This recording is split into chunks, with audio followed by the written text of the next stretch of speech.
all more concerning because one have not been able to point out in any credible way any failures on your part to execute the rules of the House or any abuse of your authority.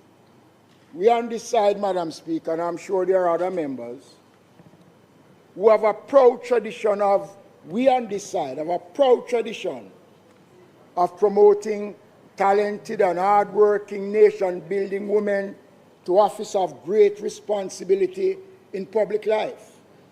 I go back to the late Honorable Jeanette Grant Woodham, who was the first President of the Senate appointed in 1984.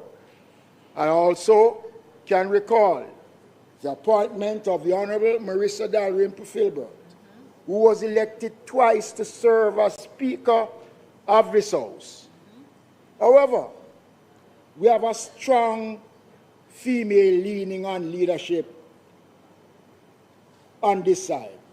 But on the other side, Madam Speaker, when I went to the Senate in 2002, the then President was Syringa Marshall Burnett.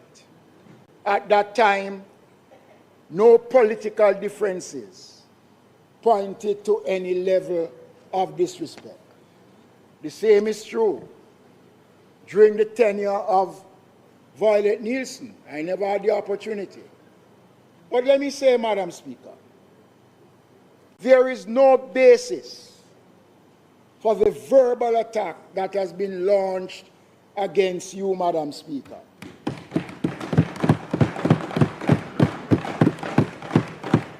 I am calling for this to stop, Madam Speaker. We as legislators will sometime call for your protection. I believe that we should also protect you and your office from the unwarranted remarks. Having said that, Madam Speaker, I know that your heart is true and your resolve is strong. No weapon formed against you will prosper, Madam Speaker. Today I feel a tremendous sense of public commitment. For the second time in 10 years, Jamaica is experiencing life in uncharted waters. The first unprecedented experience was the global pandemic of COVID-19. The second experience, which we are still emerging from, is the iron category Hurricane Melissa. This administration led Jamaica into recovering strong from COVID-19. And we are fully confident that we will continue to have the support of the Jamaican people. We will achieve the current objective of national reconstruction, which is now underway. We recognize that Melissa has redefined the role of government and expectations of its citizens. According, Madam Speaker, my presentation will focus on the projects and programs that the Ministry of Local Government and Community Development is doing to facilitate and to speed up the expansion of the new Jamaica that is now under construction. I have also tabled today in this Honorable House the performance of the Ministry of Local Government, which is tabled, that members can see the success of the ministry over the last financial year. The Most Honorable Prime Minister has defined the period of restoration after Melissa as the reconstruction phase. In this context, the role of the ministries, agencies, and local authorities in the development approval process has taken on even greater value. Between January and September 2025, in the first 9 months before Melissa hit Jamaica, there was significant construction activities as well as an impressive number of building applications. Over 3,764 applications were submitted, representing an 11% increase in the number of applications received. Those applications were at a value of $46.1 billion, which is an increase in the investment value compared to the same period in 2024. Just as importantly, 81% of those applications were approved within the benchmark period of 90 days. And for the same period, the numbers of approval given was valued at $164.2 billion Jamaican dollars, Madam Speaker. Pre-Melissa figure not only demonstrate critical expansion of the built environment when compared to the development application and approval figures after Melissa.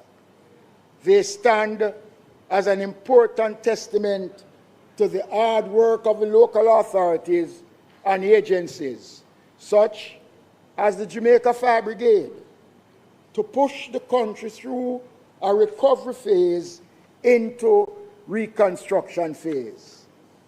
Despite the loss and damage to municipal buildings in at least 4 parishes, the approval rates were only marginally affected, with 78% of post-Hurricane Melissa application being approved in the 90 days timeline, Madam Speaker, which I think is tremendous based on the circumstances.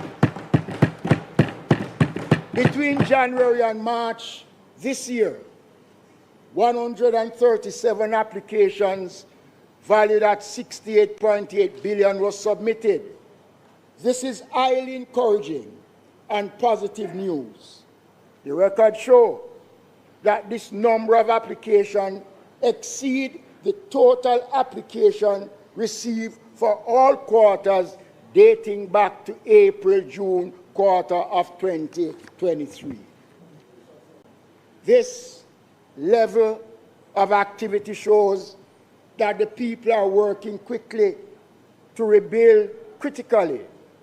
Also, it has been shown, Madam Speaker, that more people are applying for building permits to ensure that structural integrity of their projects. The most significant increase of 11% was in building applications for small residential development under 300 square meters in size.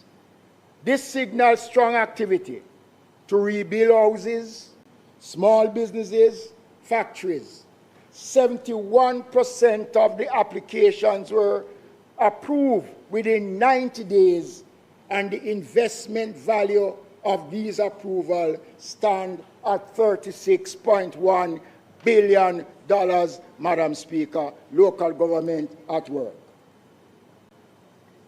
The continued pace of development approval process is critical to the success of the reconstruction phase. This process is also tied to the duties of the municipal corporation as the local building authorities to improve enforcement of building standards through the building code, which will be rolled out in this financial year.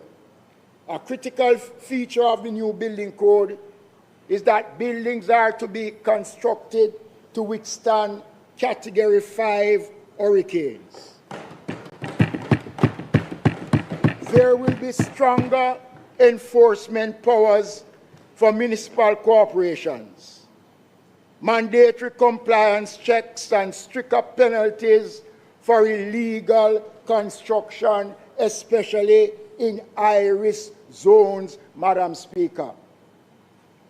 In this In respect, Madam Speaker, the enforcement capacity of the local authorities will be strengthened as the Ministry of Finance has given approval for the established structure of the municipal corporation, which will facilitate the employment of more building officers to strengthen their ability to monitor and to ensure that there is compliance.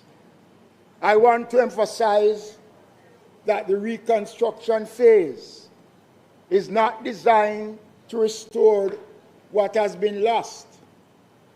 It is to replace infrastructure with vastly modern, climate-smart structures that can dramatically improve the lives of every citizen.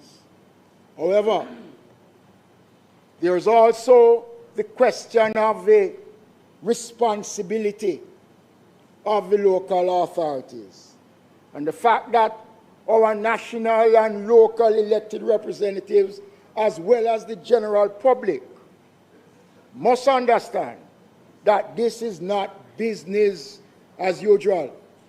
And the practice where we build anywhere we feel, how we feel to build.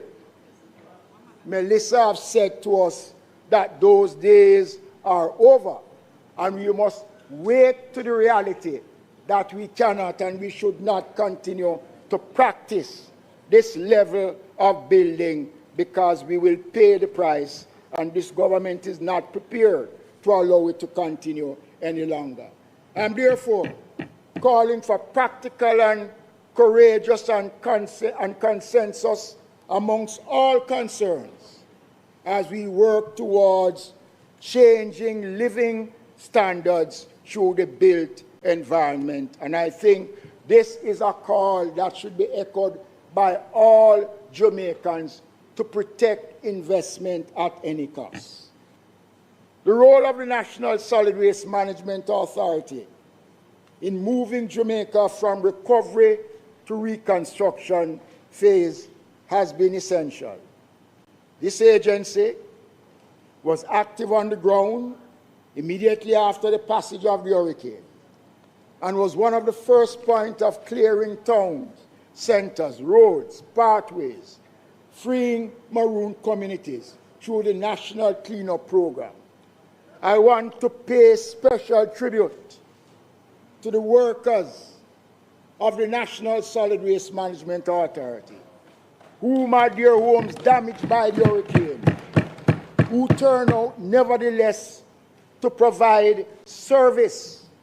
And I want the leadership of the agency for providing counseling for those workers. In the rush to deal with the disaster, we sometimes forget the mental health impact on our frontline workers, and the sound and the smell of destruction and the death of nearly 50 of our fellow Jamaicans in the 5 worst hit parishes. Madam Speaker, these workers, while they were there, many of their homes were destroyed, and we want to salute them, and we will continue to offer the counseling that they need to get them through difficult period. The hurricane deposited over 4.8 million tons of debris across the southwestern part of the island alone. That is approximately 480,000 truckloads of construction waste and household vegetation. 500 million was provided for the first phase of the National Cleanup Program. And within 2 months following the hurricane, by December 25, over 27,000 loads of debris was cleared. Another $1 billion was provided to finance phase 2 of the program, which ran from January to April of this year. Over 21,000 truckloads of debris was removed during this phase, amounting to a total of over 48,000 truckloads of waste removed. This intense program is still being implemented, Madam Speaker. And the 10 tipper trucks that the government purchased and put into service in December has been critical in clearing the debris in the 5 worst affected parishes by Melissa, and it has allowed the agency to use its regular fleet to do the regular job of garbage collection. So, Madam Speaker, the agency is working. They have learned lessons from Melissa and will put in place necessary steps to ensure that they can respond greater if and when we are confronted by a national disaster of the magnitude of Melissa. They continue to clear the backlog across the country this year. Additional work include repairs to 80 trucks will be done to shorten the waste collection schedule. The island is divided into 4,275 collection districts, and the intention is to ensure that the regular waste collection is done every 7 to 10 days right across the country. This is in addition to specific project to collect 8,000 tons of bulky waste. In all of this, I am making a special appeal to our citizens to practice what the National Solid Waste Management is saying in terms of educating Jamaica in their daily life. Jamaica's beauty is our duty. The agency is targeting to collect 1.2 million tons of waste this year. It will be far easier to achieve this goal if illegal dumping and the throwing of garbage into our streets and our gullies are significantly reduced. And let me say this, I heard a member last week speaking about increasing the fines and doing all that is necessary. Yes, that is good. But the country needs to have a social call on the state of how we are disposing of garbage. And I'm using this presentation today to ask us to put aside our political differences and let us unite and campaign in making Jamaica a cleaner and a better country. Because if you on that side eventually by 2040 become the government, 2040, you will still have the garbage problems. We need to unite on this one. And I call on members, not just in the political arena, but right across Jamaica, for this consciousness of mind, for us to deal with the question of littering. Last year alone, the agency served over 2,000 anti-litter tickets. Over 9,000 removals were issued. It's a problem that we have, and it's a problem that we must deal with. And that is why the NSWMA has a special education program in this financial year at a cost of over $200 million that will be used to sensitize the country as it relates to our garbage problems. And I am hoping that we will get the buy-in of every member of this House.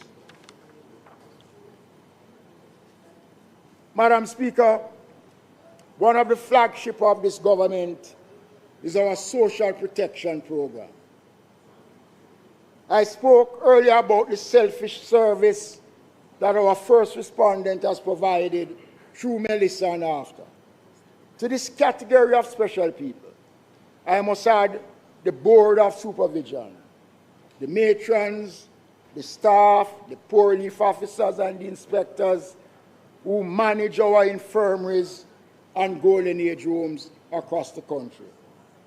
They put their personal worries aside and focus on the vulnerable citizens. Whenever residents are relocated to shelters or in places that they have to be cared for, I can say proudly that those persons who work in our infirmaries and Golden Age home has done a great job in protecting those who are under their care. And I think the country should acknowledge and appreciate the work of our workers in the infirmaries and our Golden Age home. And it is fair to say that during the passage of Melissa, not one residence in our infirmary or Golden Age home sustained any injury during the passage of the hurricane. And I think that is something that we should be proud of. And during COVID-19, and I want to repeat it, none of our homes and infirmaries experienced any death during the COVID pandemic. And that is an outstanding achievement for a small country like Jamaica. So, Madam Speaker, we continue to put in the work within our infirmaries and to strengthen them and to make them a place that people will feel comfortable. We got approval to build 2 brand new infirmaries. The one in Trelawney. That to show us the COVID never real. And the because one in the people St. Elizabeth care home. Is at a stage now where it is not possible based on the various issues. So we'll be building 2 infirmaries, 2 brand new infirmaries. One in Trelawney and one in St. Elizabeth. And then we'll be moving to build a 3rd one in the parish of St. Anne. That is the temporary location that will be housing the Trelawney Infirmary until we have constructed the new infirmary. This is our government at work taking care of the poor and destitute. Madam Speaker, we have also provided financial support to undertake works at the St. Elizabeth, Hanover, and Westmoreland Infirmary at a cost of $54 million. And to this point in time, Madam Speaker, we are doing as best as we can to ensure that we provide a safe place for these persons in our infirmaries. We have done upgrade work on the wards at the St. Thomas Infirmary. A new matron quarters was built in Hanover. A state-of-the-art kitchen and dining area was constructed at the St. James Infirmary to enhance meal services. Those works were carried out at a combined cost of $44.9 million. And the St. Catherine Infirmary, we opened a brand new therapeutic park and other facilities was built to enhance the quality of life of the residents. And I want to announce that this year, a new wing will be built at the Spanish Town Infirmary at a cost of 70 million Jamaican dollars. Work on building out the network of concrete indigent housing was curtailed by the hurricane. This year, we are providing $160 million to continue to build houses of quality and class for the infirmary. Never before in the history of Jamaica have we seen indigent houses of the quality like what this administration has built. The issue of our social cases at our hospitals has been a long-standing one. And this year a special effort will be made to address it in partnership with the Ministry of Health and Wellness. $200 million will be spent to increase the capacity in our care facility to free up bed space for the people with medical needs. I now turn to the matter of the homeless, which has taken a new meaning in the context of Hurricane Melissa. The Board of Supervision, in partnership with the SDC, completed a national survey on homelessness. In the last quarter of 2025, the findings that was provided 2,261 persons were found to be homeless. 52.5% of that number is located here in the corporate area. This is very sad, Madam Speaker.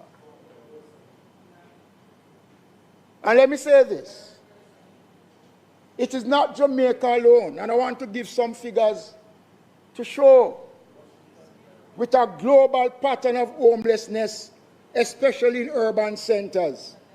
Homelessness is rising in countries across the world, whether they are classified as developed, underdeveloped, or developing countries.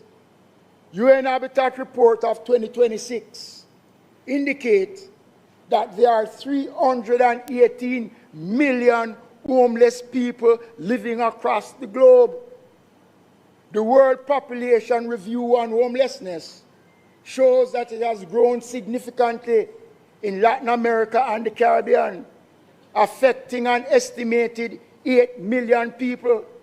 It has grown by 125% in North America, affecting 1.7 million people. More than 1.2 million people are homeless in Western Europe. Asia is estimated to have over 80 million homeless people. On the African continent, it is estimated that there are about 54 million homeless people. Here in Jamaica, Madam Speaker, this administration continues to take measures to take care of our homeless citizens.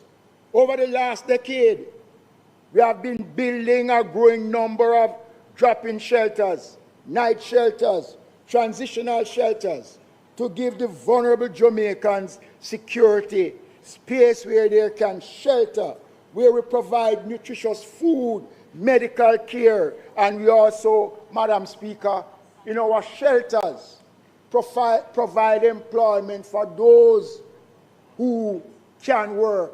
And there are a number of persons who have been employed by the KSMAC, by the St. James Municipal Corporation. These are homeless people that we are taking care of. We're not only putting a roof over their head, but we are making them into worthwhile Jamaicans. Phase 2 of the Desmond Mckenzie Transitional Center for the Homeless was completed in the last financial year. A total capacity of 80 homeless persons can now be accommodated at the new wing. The extension of the St. Thomas Night Shelter was completed at a cost of $12 million. The Member of Parliament was there. The Portland Drop-In Center Night Shelter was completed at a cost of $55 million. The new Member of Parliament, I guess, must have visited and see the work of the Andrew Holness administration.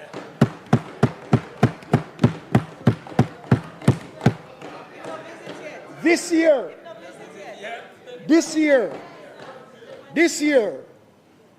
the former mayor of Kingston and the longest serving female mayor in this region, Mary Atkins, will be spending coming up about say feel good for a drop-in center. The people come sleep and go in at the morning and stink like shit. Kingston that they want people praise for. That they want you want job. As we build more infrastructure, our homeless population, Madam Speaker, will be protected. I appeal for a greater sense of compassion and civic concern. I am disturbed by the latest incident of violence against homeless people.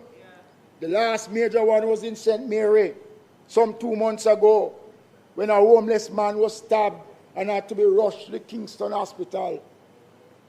Let me say to my fellow Jamaicans, let us have compassion and care for these people. They are fellow Jamaicans just like all of us. Homeless people don't care about it because of them not selling on the black market. That last year, I indicated the homeless people them are sent through the black market. His Excellency the Governor General would be asked to declare May 20th of each year a National Day of remembrance for victims of the Evening Tide Home fire. It was a commitment I made to this House. And the first official service to mark that ugly event took place under 2 weeks ago at the National Heroes Park, where 26 coffins bearing the remains of 157 women who perished in the fire were interred. We preserve their memory. This incident was a stain on the pages of our modern history in this country. And we should never, again, the public Desmond, conscience of Mckenzie, this members country are kill all the people then. At entire home. should rise up. Desmond, Mckenzie, members are kill all the people in my entire home. The Labour Right gang. I them kill us, so why? The CIA said them. And ensure that this never ever happen again. And you know, Madam Speaker, I don't want to get political, but when this government talk about protecting the interests of the poor and the destitute, we know what we are talking about. We have never hired dumper trucks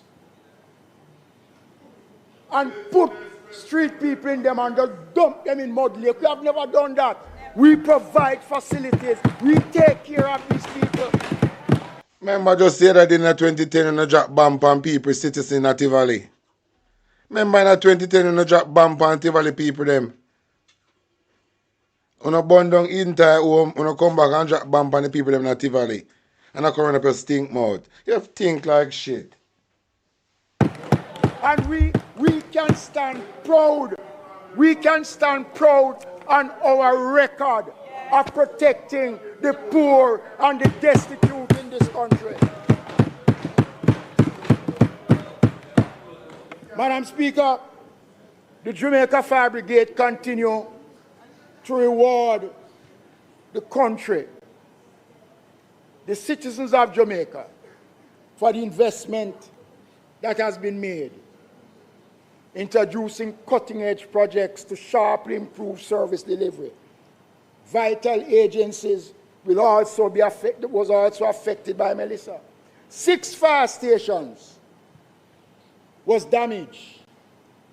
And I'm pleased to announce, and I see the Mayor of Montego Bay here, that the fire station in Ironshore will be rebuilt under the reconstruction of this government. So, we, Madam Speaker, in this administration, continue to work to improve the service of the Jamaica Fire Brigade.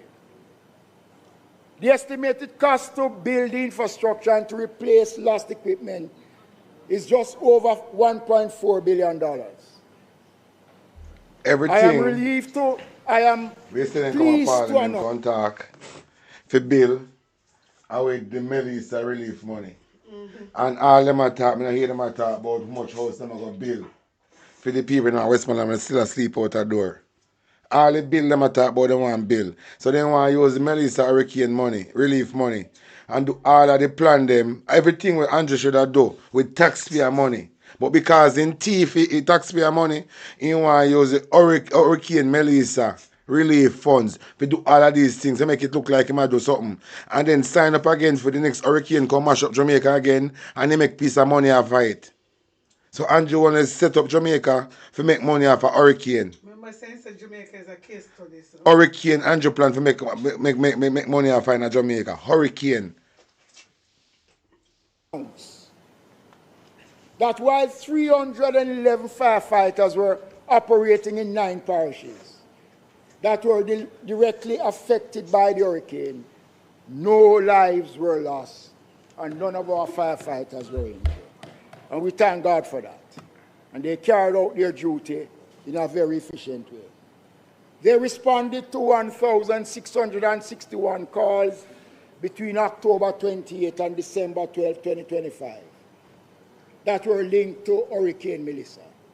These included 615 fire calls, 116 medical emergency calls, 864 special service calls. The special service calls range from clearing block roads, rescuing residents that are trapped in communities, delivering potable water, power washing muds and silt from town centers.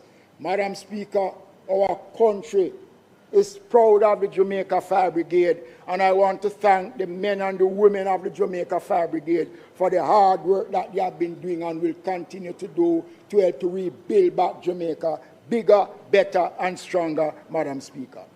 In addition to the rehabilitation of stations and the completion of current projects, the works are far advanced to ensure that every fire station can give 24-hour service by the use of generators. 95% of our island fire stations now have generators, and we have acquired 4 more in the last financial year at a cost of 33 million, and 2 more will be installed this year, Madam Speaker. So by the end of the current financial year, all fire stations in Jamaica will be equipped. It is happening for the first time under this administration. When we came in 2016, none of our fire stations had any generator. It is this administration. The generator want to get in a blood clot, Melissa. It stink like. And we want to talk about it.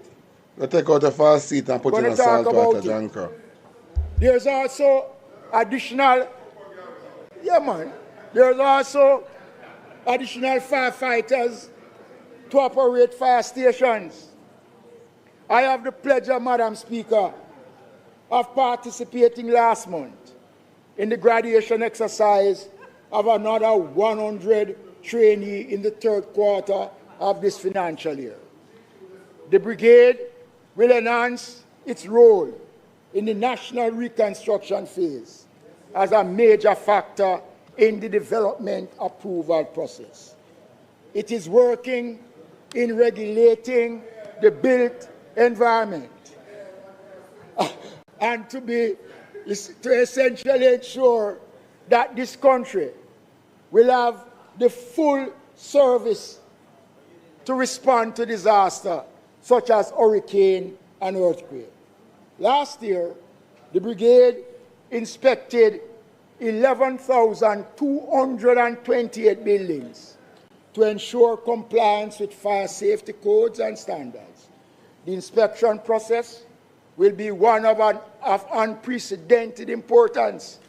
And the reason why I say that, it is a vital component of the duties of the local authorities. They work closely with the Jamaica Fire Brigade to ensure that the Building Act as well as the Building Code are obeyed.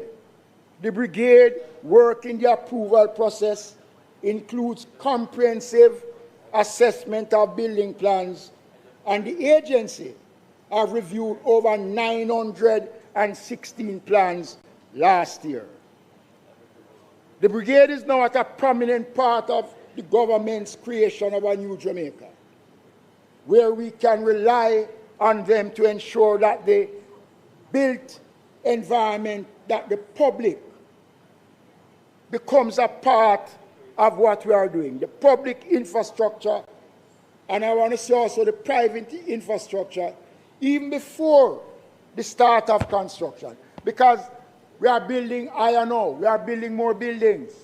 I want to remind the country that the input of the Jamaica Fire Brigade in the building approval process is something that we cannot bypass. Their input is important, and I want the country to be aware of that. Okay? Look, I will address you shortly. So, Madam Speaker, I don't want to be thrown off after. So, Madam Speaker, I want to say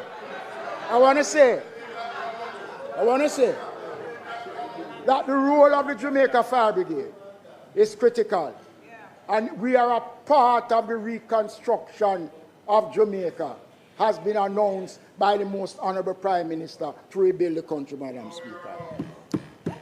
Madam Speaker, the Social Development Commission continues to show great achievement.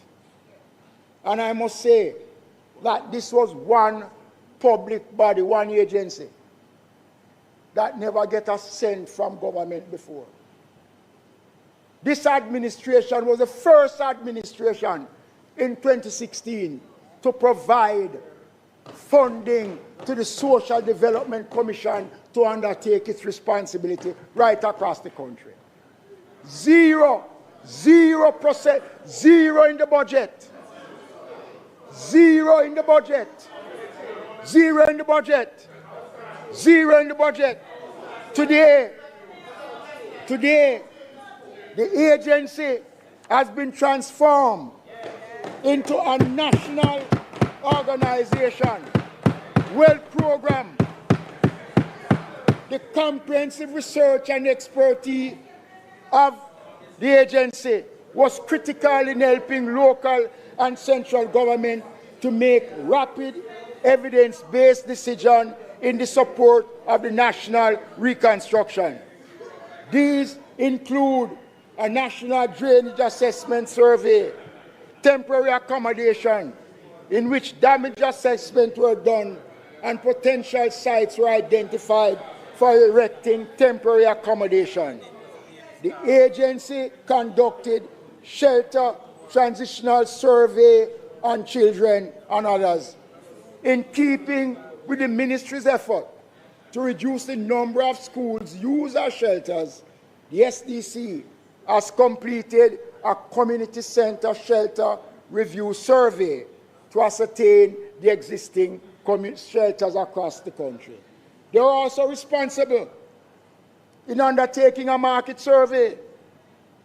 One of the critical things that the SDC did, they conducted a comprehensive survey of the public perception on the One Road Authority. On the One Road Authority. It is interesting to note that the survey that was conducted on the One Road Authority showed that over 75% of Jamaicans, when they ask which road you want to be fixed, they want major roads and parochial roads to be fixed.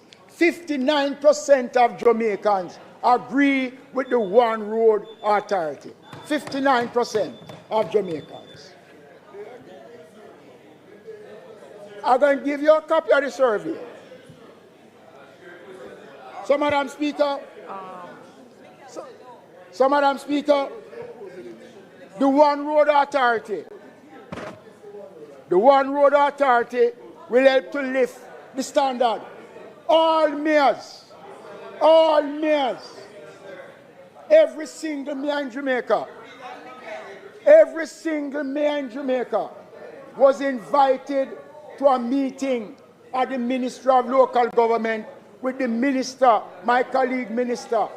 Over 4 hours, presentations were made. All of the mayors asked questions, one meeting. Yes.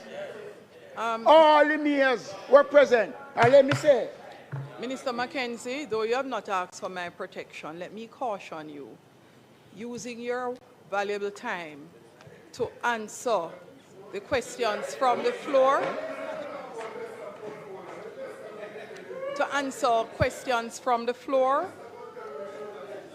reduces your time for presentation. No.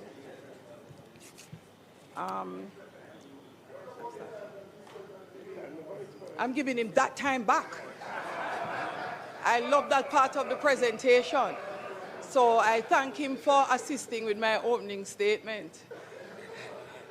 So, Minister, yes, you may take a water break and then we will recommence.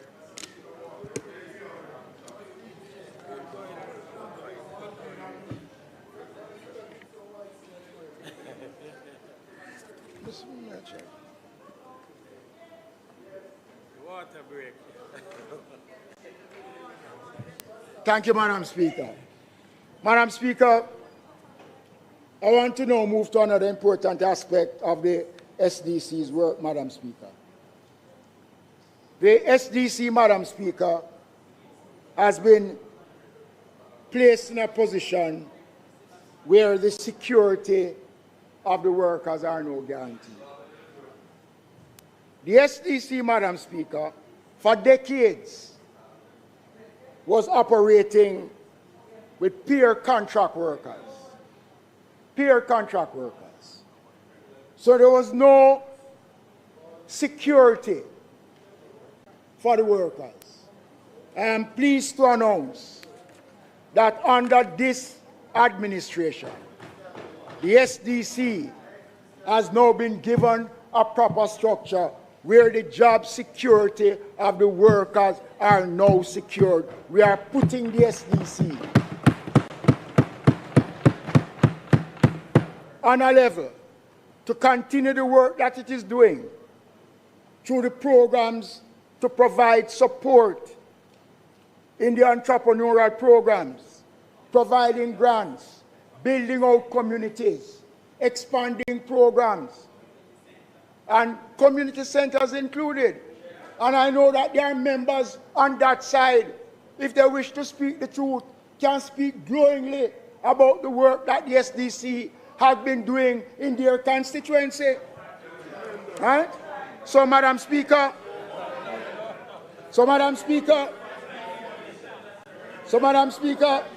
I want to emphasize that we have strengthened the SDC and we have made it into an organization that Jamaica is proud of, and we want to support them to continue the work that they have been doing. Madam Speaker, I want now to turn to one aspect of the work that the SDC undertook, and that was the church restoration program. And I am very happy that we were able to commence the first phase in St. Elizabeth, and I'll be in Hanover on Friday for the second phase of the church restoration program. I want to conclude this presentation, Madam Speaker. The administration, no, Westmoreland is down. Westmoreland is down. The administration responding to the climatic crisis of Melissa by the reconstruction of Jamaica into a different and a far better country. That is what is before us today. The process will be strongly speed up as the National Reconstruction and Resilience Authority Act. We will be building back better and stronger. Madam Speaker, the local authorities have no fear about the bill that has been tabled, Madam Speaker. We are an integral part of it. We will play a critical role, Madam Speaker, in the reconstruction. I want to say to the mayors who I did not acknowledge earlier on, that your role will not be undermined in the reconstruction. So anybody telling you anything else, a mischief them or make, everybody will be a critical player in the reconstruction of Jamaica, Madam Speaker. Madam Speaker, our markets will be built back. The center of commerce, Madam Speaker. Last year, I spoke about the Alexandria market. Work is now on its way to rebuild the Alexandria market at a cost of $50 million. Work is on its way, Madam Speaker. We've spent $70 million in refurbishing the Yallas market, the Charles Garden market in St. James, the Savlabar market in Westmoreland, the Musgrave market, and the Highgate market and the Black River market to be given priority under the program of rebuilding, Madam Speaker, the government is living up to its commitment. On the question of the street lights, I want to indicate the special program that I announced last year was set back by the passage of Melissa. I have been given the assurance by the Jamaica Public Service Company that as soon as they have completed the restoration, they will start the installation over the next 2 financial years of the street lights that was committed last year. Right. Yeah, new and improved lights. Also want to mention, Madam Speaker, to publicly thank our shelter managers and disaster coordinators who worked so hard during Melissa. I want to express the gratitude to those persons who use our shelters. Firstly, for heeding the call and move to the safety. And for secondly, for the patience and cooperation that was the general atmosphere at all of our shelters, Madam Speaker. I know it was a stressful time. I also want to give a brief update on the accommodation being built in Shrewsbury in Westmoreland. 10 of the 16 concrete bases have been completed. Those bases are required for the completion of the houses. All the necessary things is being done to facilitate. As soon as it is completed, the houses are in the care of the Minister with responsibility for housing and economic growth and the Jamaica Defence Force. As soon as that is completed, Madam Speaker, those houses will be moved to the location, and all the persons who have been registered, who we know will occupy the new housing facilities that is provided by the government, Madam Speaker. This, Madam Speaker, will tell you that we are working diligently to ensure that we do everything that is necessary. The shelters, Madam Speaker, we are working closely with the municipal corporations and the Office of Disaster Preparedness and Emergency Management. An additional $60 million will be set aside to the local authorities to assist in obtaining blankets and cots and other bedding materials to make life more comfortable in our shelters. This is the first allocation that will be made as we get ready for the hurricane season that is here with us. In addition to this, we are taking a different approach to shelter management. Instead of using multiple venues, we are looking, and based on the discussion, to build shelters in at least 3 parishes that can accommodate a large number of Jamaicans. In Westmoreland, purpose-based shelters that can be used for community facilities, netball, basketball, town hall meetings. And when the time comes, we move persons to these facilities. We're looking at the parishes of Westmoreland, Clarendon, St. Anne, and we're looking also at St. Thomas to roll out at least in the first phase of these, Madam Speaker. So, Madam Speaker, we are moving. One of the things, again, that we are going to be doing based on the Prime Minister's directive, that we must become proactive. Programs that will educate persons around the dangers, drilling exercise, and to do proper assessment. We are going to be employing 200 young Jamaicans that will be deployed to the SDC and the municipal corporation starting the 1st of July. They will work for the entire hurricane season. They will be deployed to work with disaster coordinators across the municipality in strengthening the disaster response capabilities. And I hope, Madam Speaker, that this will go a far way.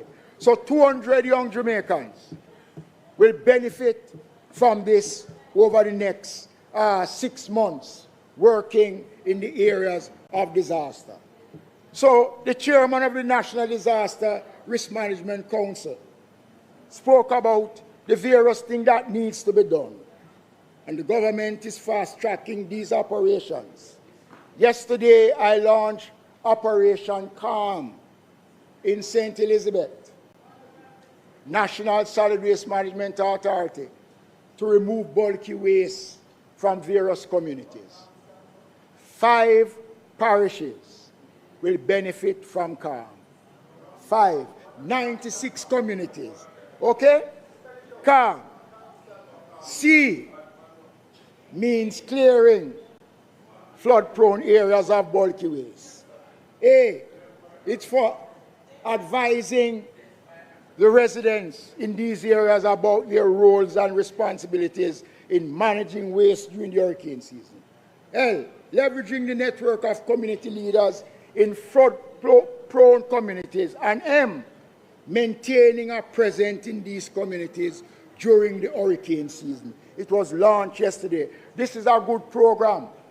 And already the people in Rocky Point supported this program tremendously. And we're moving to the parishes of Clarendon, Kingston, St. Andrews, St. James, and St. Elizabeth with the next phase of this program. We are combining government action to promote civic responsibility, community goodwill, to ensure that the people in these communities who can face hurricane season with a level of confidence instead of fear and uncertainty. We are also will be implementing a special drain cleaning program. Madam Speaker, $70 million will be provided to the municipal corporation, $300,000 to each division for drain cleaning. In addition, Madam Speaker, in addition to the 2 months PRF allocation that they have that is dedicated for drain cleaning. Okay? 2 months allocation for drain cleaning. And this is in the first phase of the drain cleaning exercise, Madam Speaker. Madam Speaker, we also will be rolling out another additional program, road program, to supplement the monthly, no, they have no name, it's a program, the monthly PRF.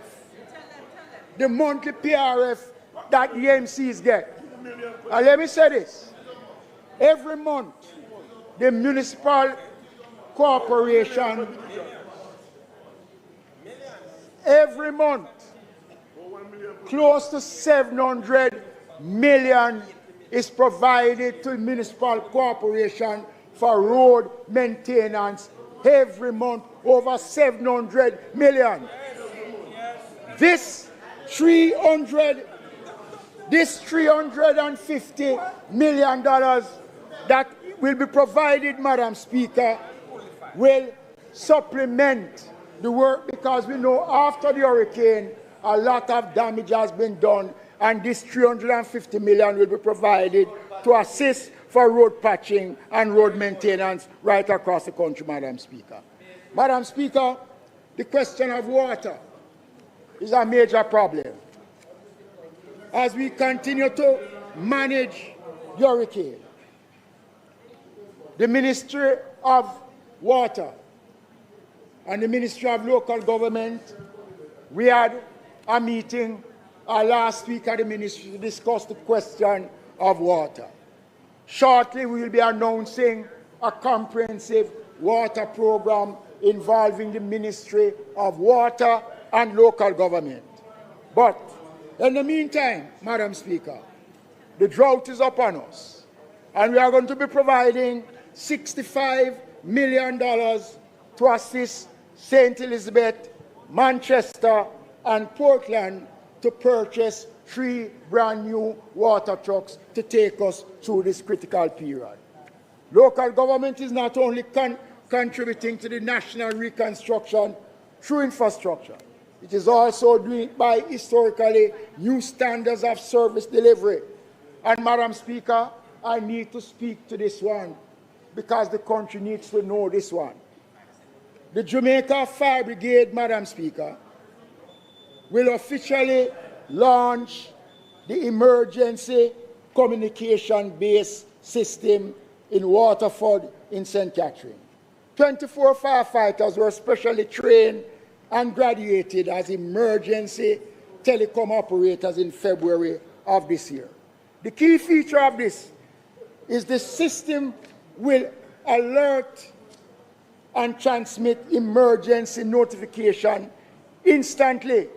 Madam Speaker, if you make a call within 64 seconds, that information will be transmitted instantly to the relevant fire stations, and the firefighters will be there in 60 seconds. This is a new initiative, Madam Speaker, and I am urging the country for that. So I can take my time. Okay. This groundbreaking project is being implemented in all phases, at all fire stations across Kingston and St. Andrew. Part 1 of the program is now active. These are the most parishes that poses problems in terms of emergency calls and are highly populated communities, Madam Speaker. The Jamaica Fire Brigade has entered a new era of professionalism, technology. The readiness is to transform the fire brigade into an organization that is contributing to the build back of Jamaica by this administration led by Dr. Andrew Holness, Prime Minister. So finally, Madam Speaker, as I close, I want to conclude the presentation, Madam Speaker, with a reflection of the book of Nehemiah. It tells the story of the rebuilding of Jerusalem wall. And I believe that this mirrors our experience here. As we rebuild Jamaica, Nehemiah chapter 1 through 4 is about the destruction of the walls surrounding Jerusalem, which is like the destruction of Melissa, with the people left exposed. Then Nehemiah led the work of inspiring the people to help to rebuild the wall. A huge project. Just as our Prime Minister continues to secure goodwill to rebuild Jamaica. Then when you read further into Nehemiah chapter 2, verse 9, it tells you about the people who try to undermine and to prevent the reconstruction work from starting. Chapter 3 and 4 reveal how construction was organized. And I think about the National Resilience Authority. When you get to chapter 6, it says, a new wall of Jerusalem was built in 52 days. A historic achievement at the time. The book of Nehemiah is my biblical inspiration for what we are working to achieve. Reconstruction of Jamaica in record time that will benefit all the citizens and the wonder of the world for years to come. The administration, therefore, viewed the destruction of Melissa as a call to action. It is a call to reconstruct, not just to replace, a call to transform. This is not just to restore, Madam Speaker. We are heeding the call. The vision for the grand design has been laid out by our national builder, the Most Honorable Prime Minister.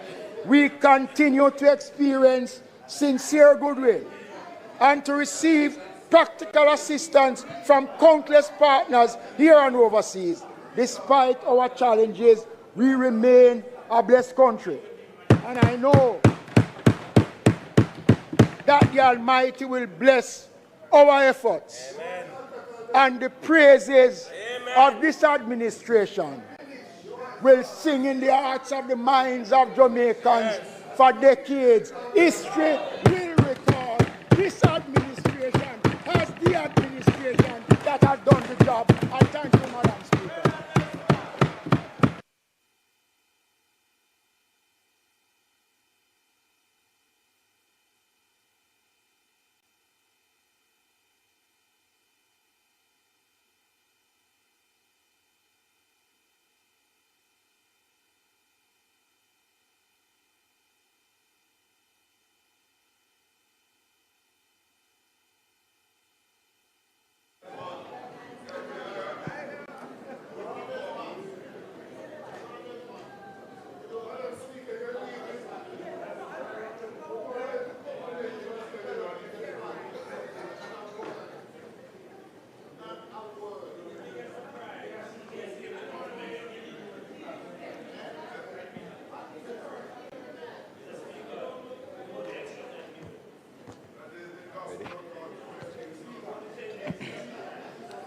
Mr. Speaker, I want to thank the Minister of Local Government, Community Development and Member of Parliament for West Kingston, the Honourable Desmond Mckenzie, for a very substantive presentation. We will now go to the Member of Parliament for Manchester Southern, Mr. Peter Bunting, for his sectoral presentation.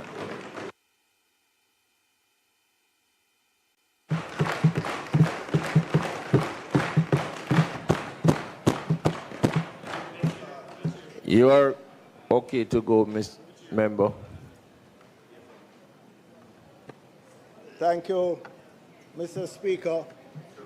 And feeling certain that I will not be treated as liberally with time as the Minister of Local Government, let me move quickly to thank my leader and colleagues, family and friends, personal support team, councillors and constituency executive, and last but not least, the proud citizens of Southern Manchester who allow me to stand here today.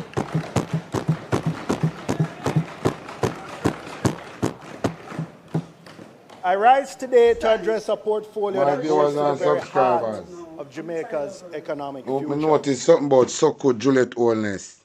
Every time fear look a shit back them and make them presentation, Juliet Oldness is present there. But whenever the opposition leader are gonna make for them presentation, Juliet get up and gone. Juliet go suck out your mother and come out of the Parliament, John Crow. If she don't want to be, just fucking go. Every time the opposition to make them presentation, this so-called Bigfoot girl get up and gone. Juliet go suck out your ma.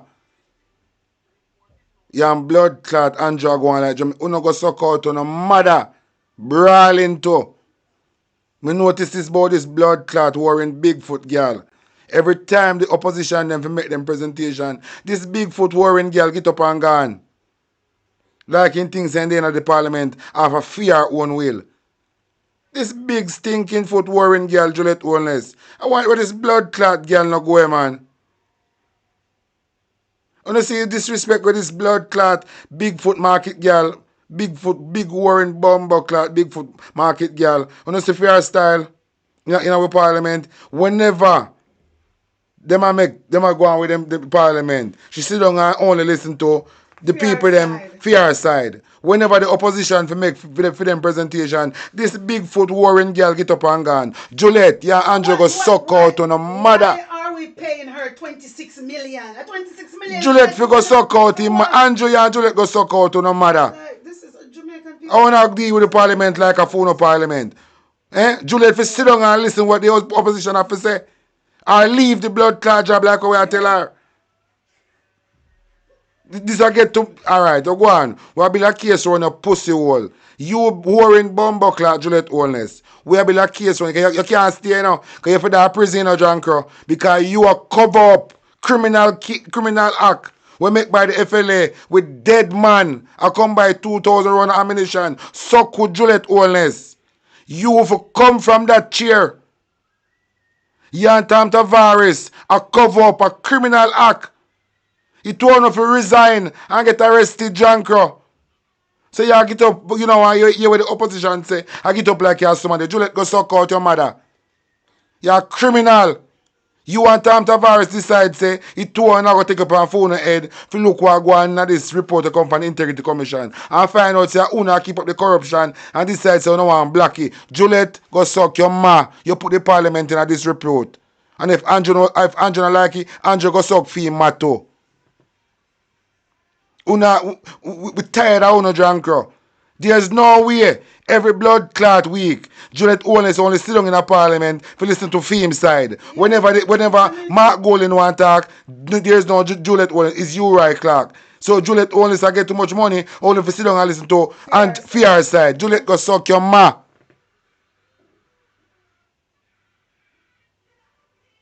Juliet Holness, you want a kick in your mouth. How you think you be?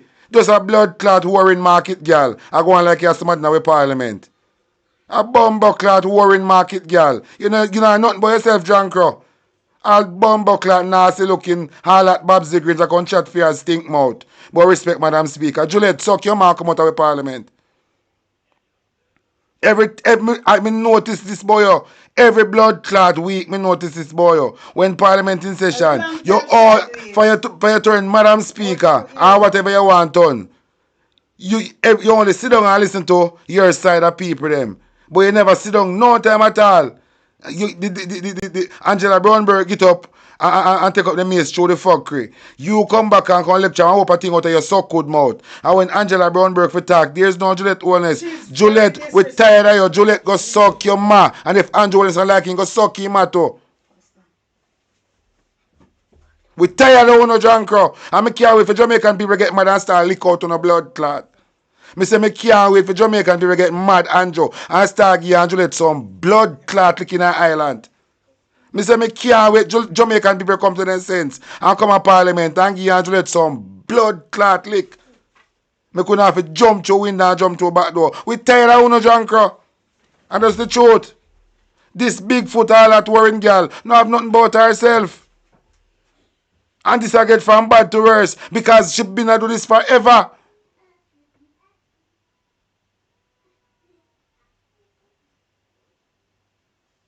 This Bigfoot warring market girl, for just go suck out her mama and come out of the parliament. With whole heap of disrespect back at it. And who not like it just drop down and dead.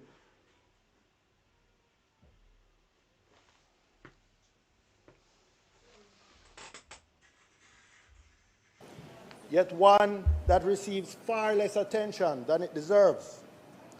In budget and sectoral debates, in corporate boardrooms and public policy discussions, we regularly hear the words productivity, efficiency, and competitiveness invoked as though they are interchangeable concepts.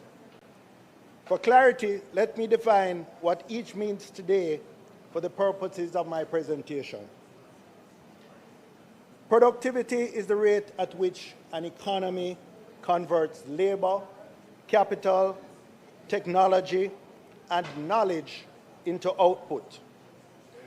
Efficiency refers to the extent to which waste is eliminated from that process. And competitiveness is the ability of firms, industries, and countries to succeed against rivals in attracting investment, creating jobs, and winning export markets. Jamaica's central economic challenge today is no longer macroeconomic stability. Through years of sacrifice by taxpayers, public sector workers, pensioners, and businesses, Jamaica succeeded in restoring a measure of fiscal discipline and financial stability. debt to GDP ratios have fallen significantly. Inflation has, generally speaking, remained within the target range. International reserves have strengthened. These achievements were important and necessary. That's why the PNP administration, led by the most Honorable Portia Simpson Miller, started the process of economic reform.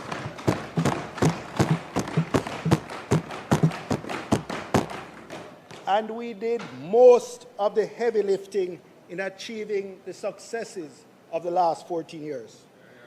But stability was never intended to be the destination. It was the foundation upon which growth, productivity, and the elusive prosperity could be built. Unfortunately, that transformation has not occurred. If you look at the chart on the screen, it's real GDP growth since 1980. Jamaica's long-term economic growth remains among the weakest in the developing world. Real GDP growth has averaged approximately 1% per annum over several decades. Labor productivity has declined. Foreign direct investment inflows have fallen sharply from their previous highs. Gross fixed capital formation has weakened. Real wages remain under pressure. For too many of our brightest and best, for too long, too many of our brightest and best have had to leave our shores in search of opportunities elsewhere. In short, we have stabilized the economy without transforming it. The IMF, the World Bank, and the OECD have all reached broadly similar conclusions regarding the drivers of sustained economic growth. Countries that prosper over long periods do so because they continuously improve productivity, strengthen institutions, invest in human capital, encourage innovation, and create an environment in which businesses can compete and grow. Countries that fail to improve productivity eventually encounter a ceiling beyond which growth becomes difficult. Wages stagnate and economic opportunities diminish. That is precisely where Jamaica is today. My colleague MP from Manchester, Minister Marks, in her sectoral presentation, cited increased numbers of online transactions, electronic payments, and digital government services as evidence of progress. And while these developments are welcome, I would say, Minister, activity should not be confused with productivity. Yes.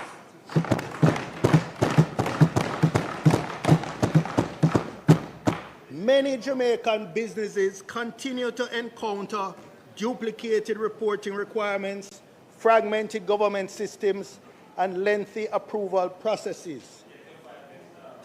Only last week,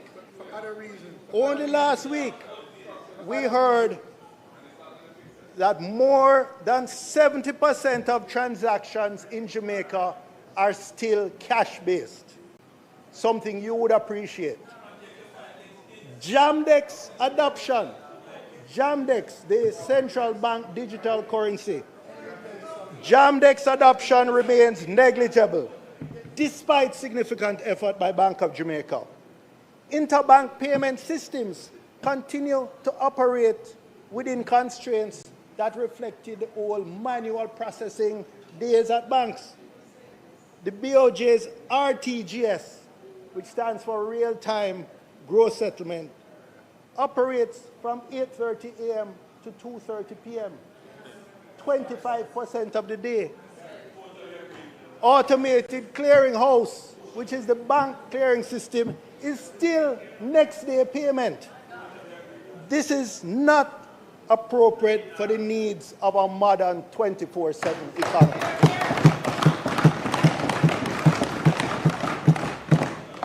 So my point is straightforward. Technology is an enabler, but not a substitute for reform. Moving bureaucracy from a counter to a screen is still bureaucracy. It's just digital bureaucracy. Productivity gains arise when processes are fundamentally redesigned. Responsibilities are clarified. Duplication is eliminated and institutions become more responsive. Technology can facilitate that transformation, but it cannot replace it. If there is one statistic that should concern every member of this House, it is the performance of Jamaica's labor productivity over the last quarter century. That blue line that's trending from left to right and goes almost to the horizontal axis is Jamaica's labor productivity measured by real GDP per worker over the last 25 years. An entire generation has grown up in an environment of declining productivity. During the same period, labor productivity in the United States increased by approximately 50%. China, of course, is a star. You have to use the axis, the vertical axis on the right for their index.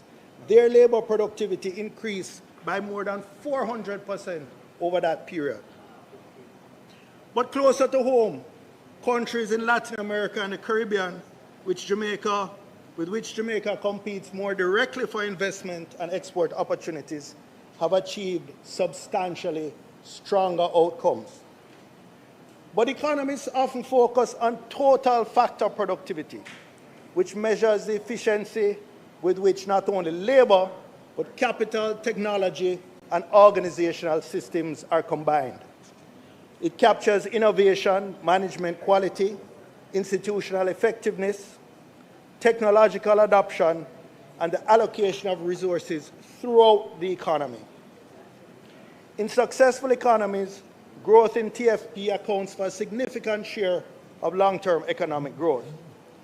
In Jamaica, it has remained weak for decades. What the graph shows, and 2021 is the base year, is that for our entire history, since independence, Jamaica allocated and combined resources more efficiently than it is doing currently. This is not a productivity challenge, it is a national emergency. Thank you. Well, I must say this is our first Prime Minister. This is our first. But you would understand, and the ministers that flank you, that this matters profoundly. Because productivity growth is not simply another economic indicator. It is the primary source of long-term improvements in living standards.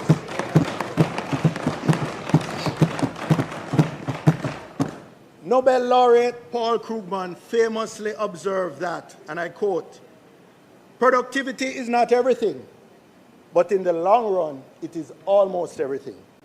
End quote. Workers cannot sustainably earn more than the value they produce. Governments cannot sustainably spend more than the economy generates. Please do. Businesses cannot sustainably raise wages unless productivity rises.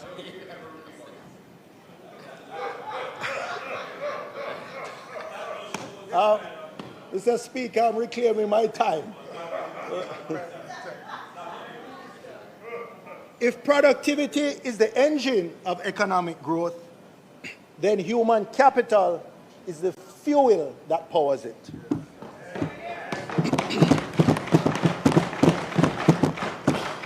No country has achieved sustained productivity growth without simultaneously improving the skills, capabilities, and adaptability of its workforce.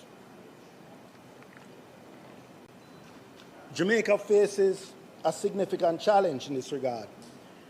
A recent, I believe last week, newspaper article quoted UTEC's president reiterating that of the approximately 30,000 students who sit CSEC exams annually, only about 6,000 or 20% achieve the minimum qualifications generally required for tertiary education. He said UTEC alone could take half of those students, and there are 14 other universities and colleges competing for that 6,000. This means that 4 out of every 5 students leave secondary school without the credentials needed to fully participate in a modern knowledge economy. The education system continues to fail the majority of our students and needs to be fixed.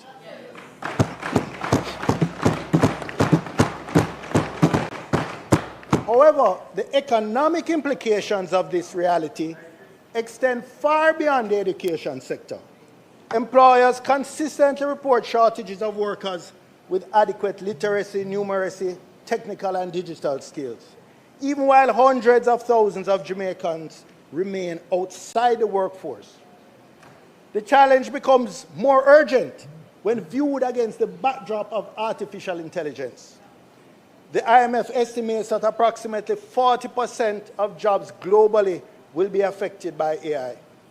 Routine and repetitive tasks are increasingly susceptible to automation, while demand is growing for workers capable of exercising judgment, creativity, adaptability, and complex problem solving.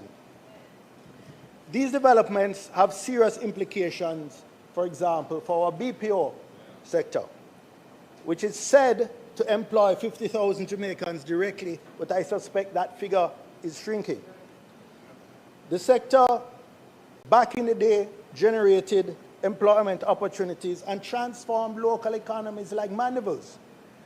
When we struggled to recover from the closure of the Kirkvine and Alpart alumina plants. However, many of the functions currently performed in customer service centers and back office operations are precisely the types of activities most vulnerable to automation.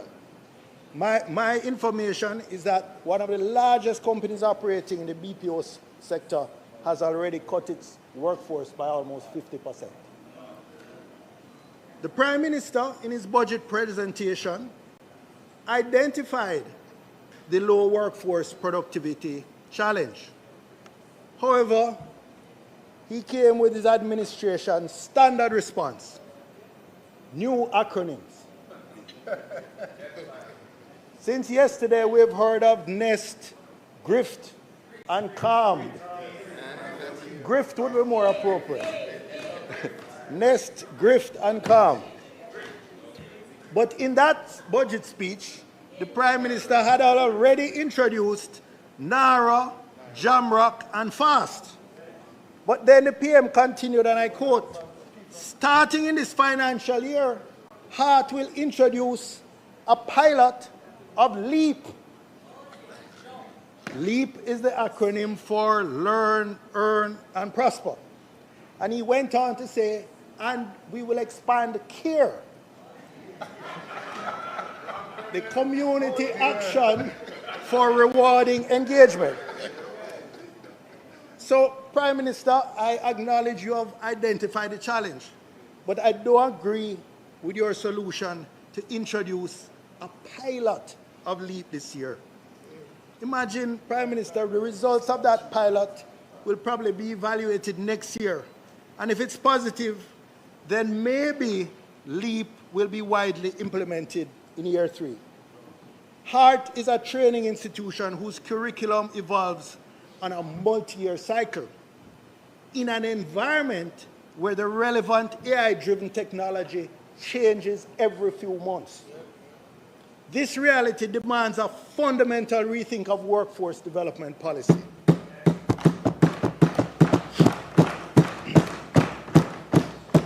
HART has made important contributions to Jamaica's development, but it was designed for a different era. The pace of technological change now requires continuous workforce adaptation. The opposition has stated repeatedly that the time has come to transform HEART into a workforce development funding institution rather than attempting to deliver training directly in every field. HEART should increasingly support employer-driven training initiatives, matching private sector investments in workforce development and allowing workers access to accredited training providers.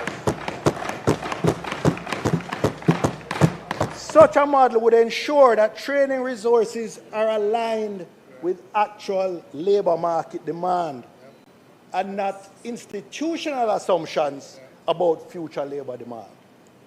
We must move from labor supply to talent supply. The winners over the next decade will be the countries that transform their workforce the fastest.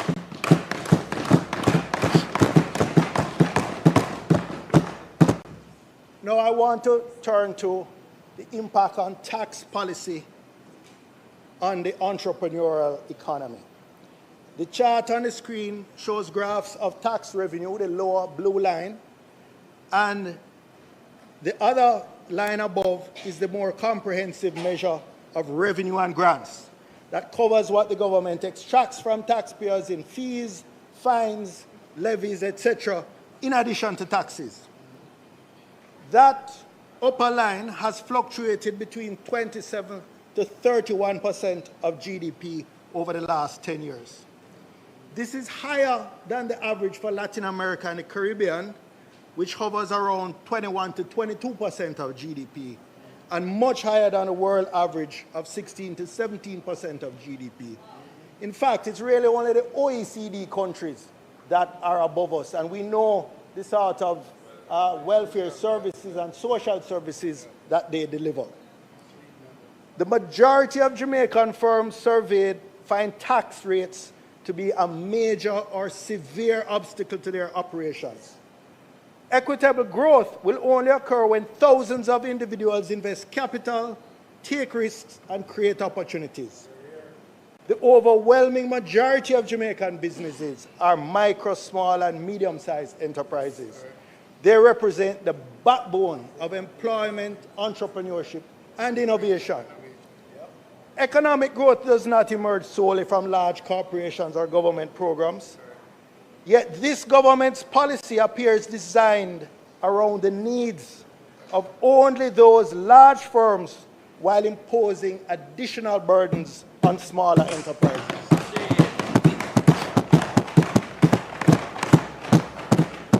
The recent decision to impose GCT of 15% on the revenues of short-term rental accommodation is a prime example. The sector has been a success story, growing rapidly from 60,000 guests in 2017 to over 800,000 in 2024. The short-term rental sector has democratized participation in the ownership of the accommodation sector. It has enabled thousands of Jamaicans all over, in Arnett Gardens, in Rockfort, in different parts of Jamaica, in Manchester, in Hanover, to become tourism entrepreneurs. Unlike the dominant enclave tourism model, a greater share of that dollar remains within the local communities. Property owners, maintenance providers, transportation operators, restaurants, and local suppliers all benefit from stronger linkages to the domestic economy. Yet instead of encouraging this emerging growth sector, the GLP administration has chosen in Nicodemus fashion to respond with additional taxation in the depths of the night.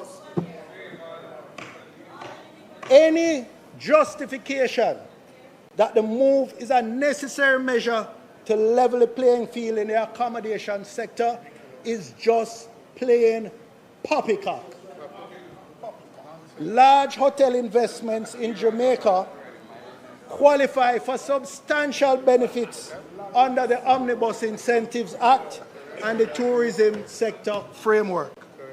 These huge multinationals enjoy significantly reduced corporate income taxes, productive input reliefs on equipment and construction materials, employment tax credits, and favorable capital write-offs for building expenditures.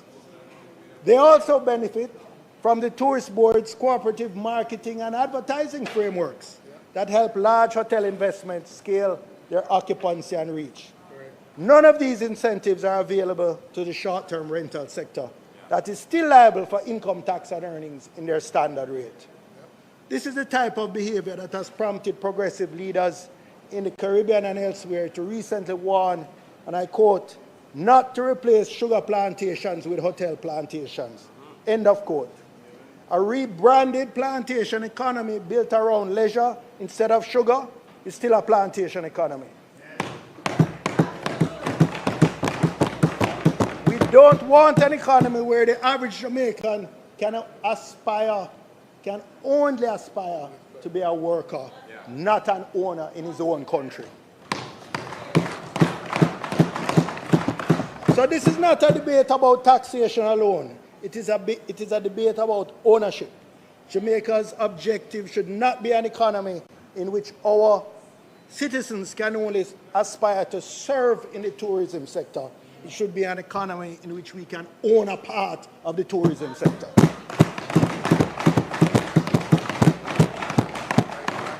Another example of bad tax policy comes from a point I made in the 2018 sectoral debate.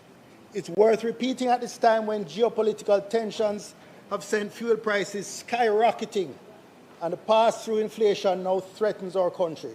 Still struggling to recover from Hurricane Melissa with the prospect of increased interest rates to battle this pass-through inflation. These high fuel prices will provide a tax windfall for the government because of the ad valorem SCT on fuel. I say now is the time to give both businesses and consumers some badly needed relief.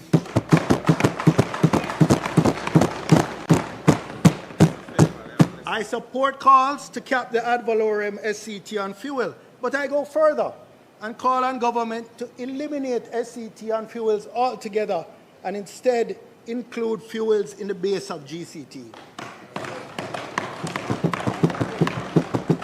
This would reduce the burden of cumulative taxation on registered taxpayers and thus improve economic efficiency.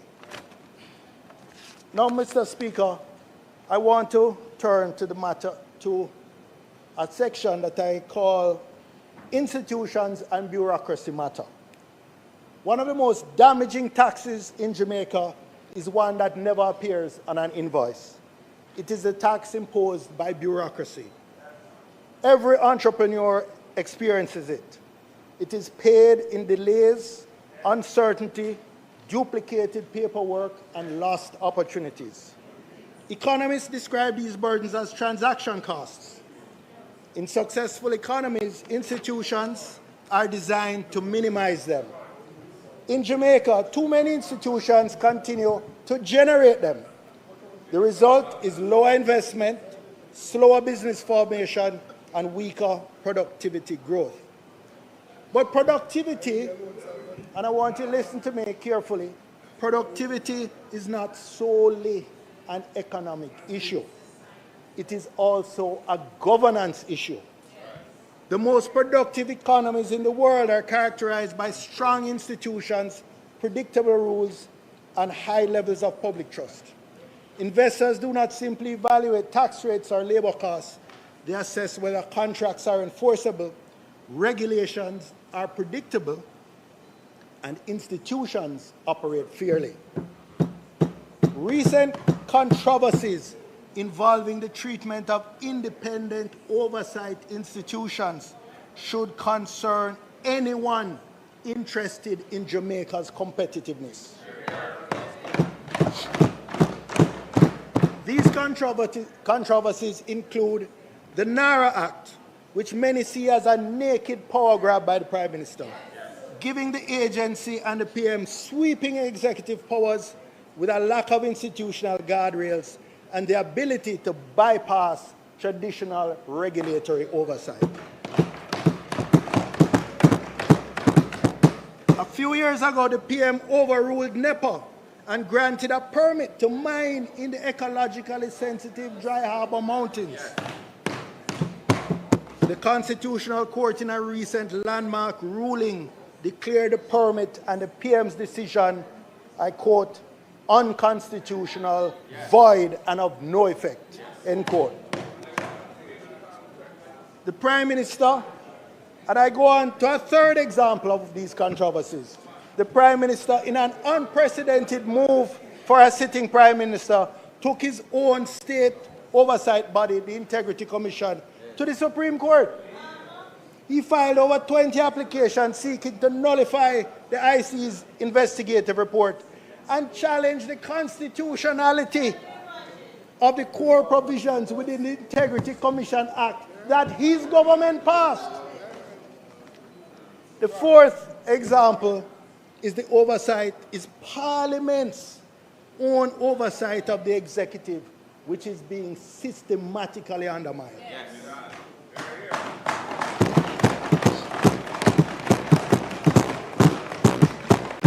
The presiding officers have abandoned any pretense of impartiality. Yes.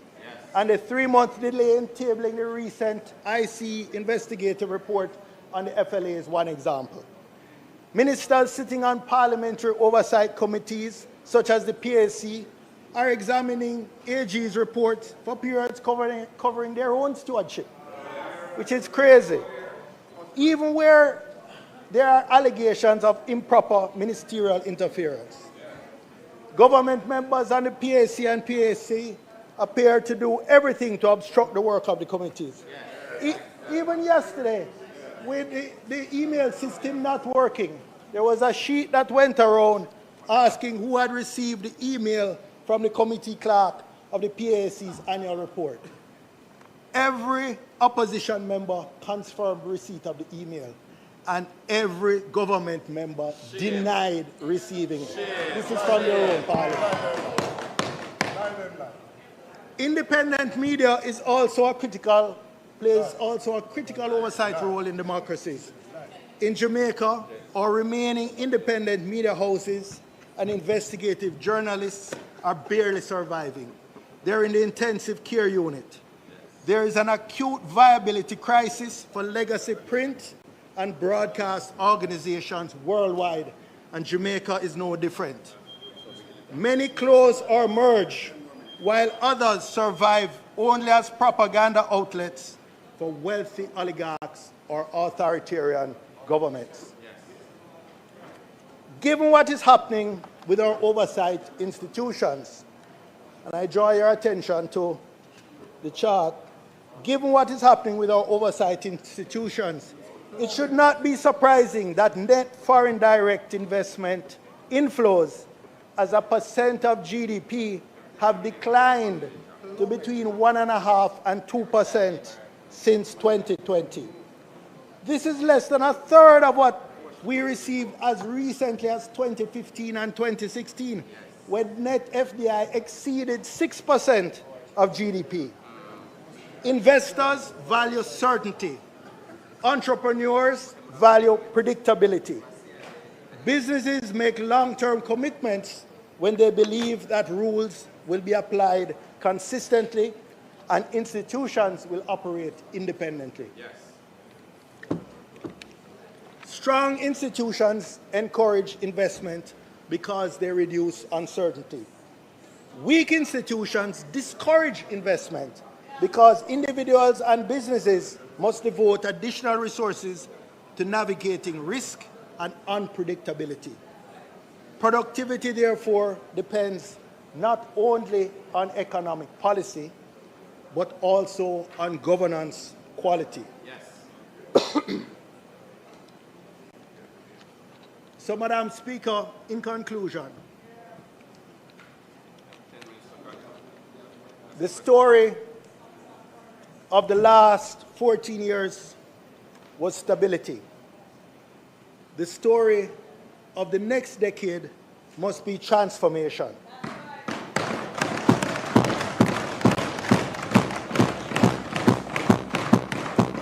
Jamaica does not suffer from a shortage of talent, nor does it suffer from a shortage of ambition. Jamaica doesn't suffer from a shortage of entrepreneurial spirit.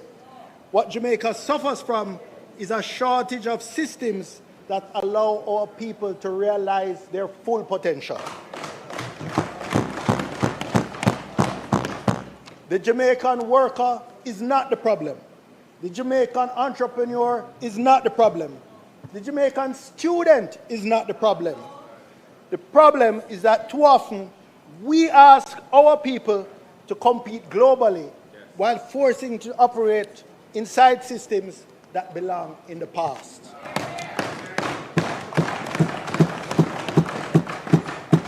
Stability was the foundation. Transformation must now be the mission. Productivity must be the pathway if we are to reach that elusive destination of prosperity. And that is the Jamaica our people deserve. Thank you, Madam Speaker.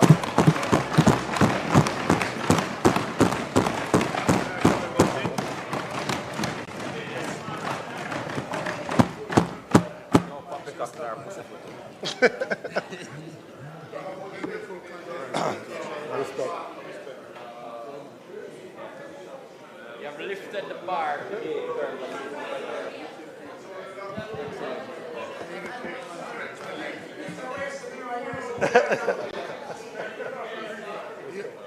Are you our last one? Hey, Desmond.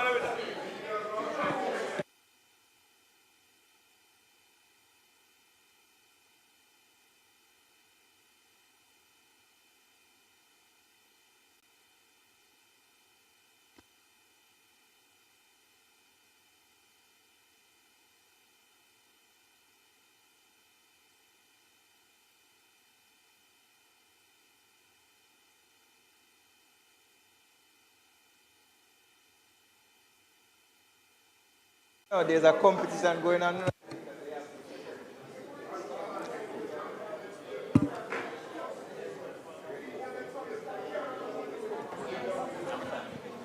House Leader. Yes. Thank you very much, Madam Speaker. I want to thank the member from Manchester Southern, Mr. Bunting, for his very data-focused presentation. We'll now have the Member of Parliament from St. Elizabeth North Eastern, Ms. Jalika Jess, who will now join us for her presentation.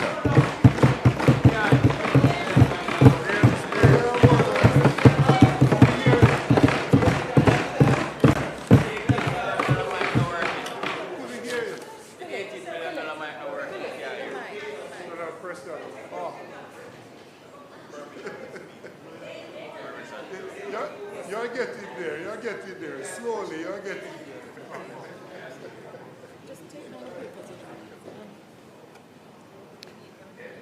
Permission to speak from a seat.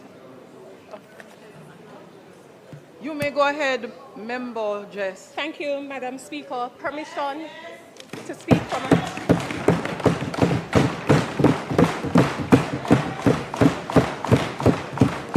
Permission granted. Permission to speak from a seat that is not I said own. permission granted. Thank you, Madam Speaker. As I rise to make my maiden contribution to this sectoral debate,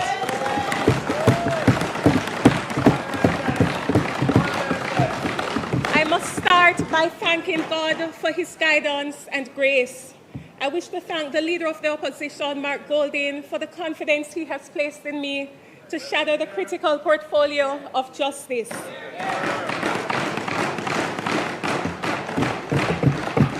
Even though I must confess that at first I wasn't sure if it was a promotion or punishment. Either way, I promise to defend justice fiercely. I come to this role in my 15th year as a senior attorney with diverse experience and perspectives. I wish to thank my incredible hardworking team on the ground, led by my counselors, Councillor Everton Fisher, Caretaker Maurice Nemard, but particularly, Madam Speaker, Councillors Champion Myers and Donovan Pagan, who have been my shield and my protector.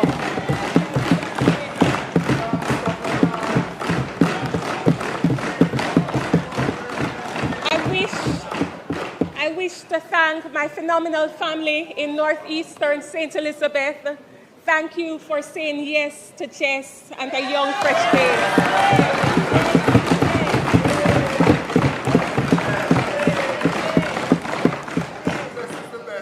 I promise to represent your voices stridently, even if some of the phone calls I receive are about asking me to personally help you to find a wife.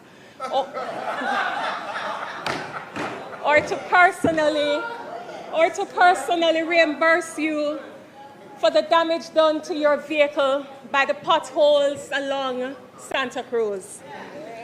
To my friends and long-suffering family, thank you for putting up with my long days and late nights on the political battlefield. You are my anchor and my sanity.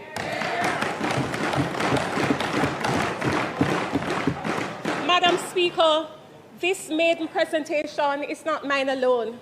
It belongs to the people of northeastern St. Elizabeth and to every Jamaican demanding a fair, transparent, and accessible justice system. I am deeply honored to speak on their behalf today. But we cannot speak about a fair and accessible justice system when the physical infrastructure of our courts is an absolute disgrace. 7 months after Hurricane Melissa, the justice system in St. Elizabeth and Westmoreland isn't recovering. It is battering for life. So today, I must speak on behalf of the judges, the court staff, the attorneys, and the thousands of ordinary Jamaicans who are being forced to search for justice in ruins.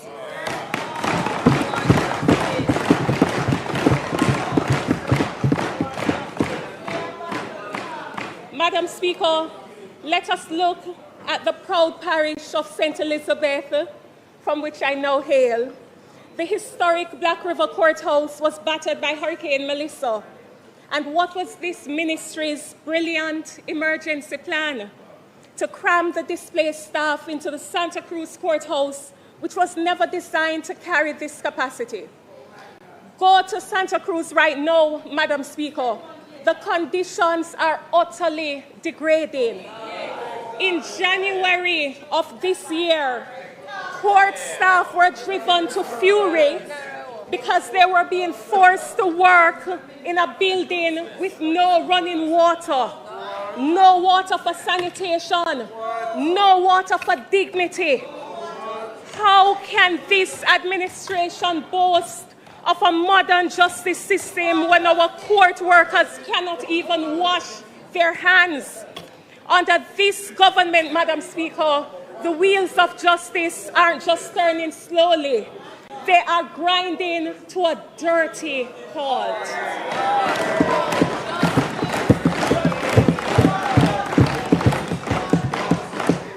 But the lack of water isn't even the worst part. The security infrastructure under this administration has completely collapsed. Just months ago in Santa Cruz, it was reported in the news that a member of the public barged straight into the court office and grabbed a box of legal files. It took the court staff themselves, who are ordinary workers, not trained security personnel, to physically fight off the intruder and knock the files from his hands. This happened at the Santa Cruz Courthouse in January of this year. But let us move on down the road, Madam Speaker, to Westmoreland.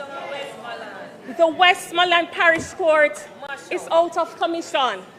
Initially, the minister boldly declared in November 2025 that the resources were available and that they were looking to secure a contractor under emergency procurement to restore the courthouse in the shortest possible time. But a few moments later, what do we hear, Madam Speaker? Now the minister says it will be too costly to repair. A total shameless flip-flop. Madam Speaker, the minister's assurances carry no weight. First, the money was there to do the repair. Now the building cannot be repaired. This isn't governance. It is pure double talk designed to hide delay and incompetence. They are talking in circles to hide the fact that they are dropping the ball and the people need justice.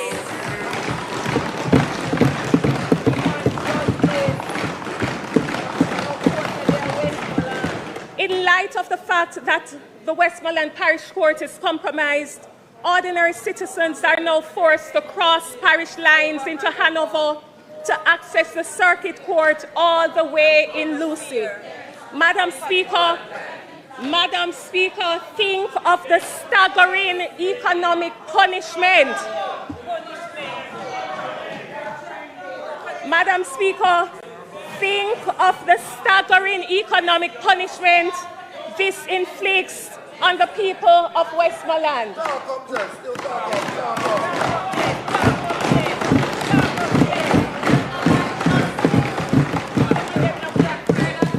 Madam Speaker, I see that those on the government aisle do not wish for me to speak the truth today, but we are going to talk about justice.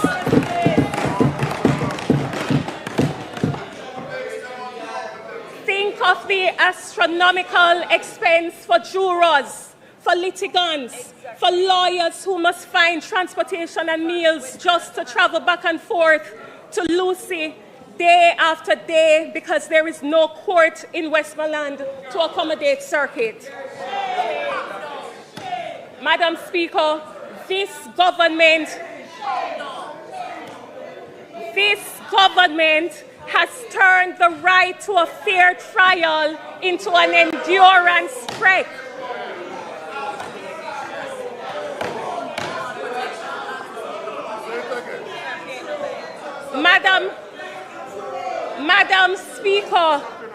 Madam Speaker, they can howl all they want, but until they fix the justice crisis in the West, we will speak about this in the halls of this Parliament.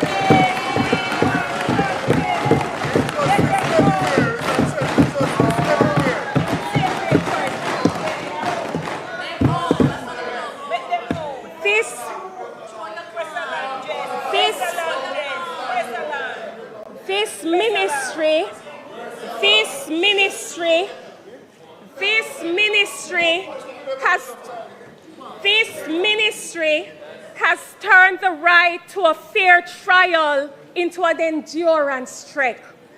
This is not administering justice. This is navigating an obstacle course.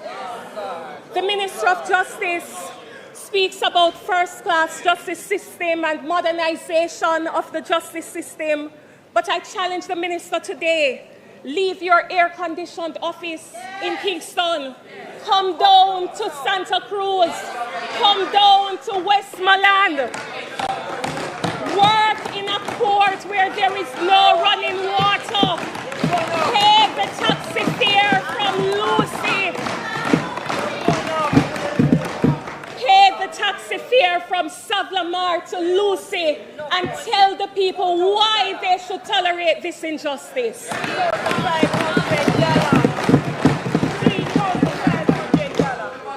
Madam, thank God for the late, great Roger Clark's legacy. Madam Speaker, but Madam Speaker, don't take my word for it. The Chief Justice himself stated that this ministry is an unreliable partner. This statement was made after it was revealed that the judiciary had to use its own budget to carry out emergency court repairs in Western Jamaica to give judges a place to work. When the courts have to stop focusing on clearing backlogs and instead start acting like building contractors just to put a roof over a judge's head, that is not a success story. It is a total system failure, and the people need justice. Madam Speaker, there is no context in the world that would make the words unreliable partner sound good when they come from the head of the judiciary. Those words aren't opposition talking points. That is a direct, unprecedented indictment from Chief Justice Brian Sykes. When the highest judge in the land publicly states that the judiciary cannot be trusted to provide basic functional infrastructure, that is a vote of no confidence.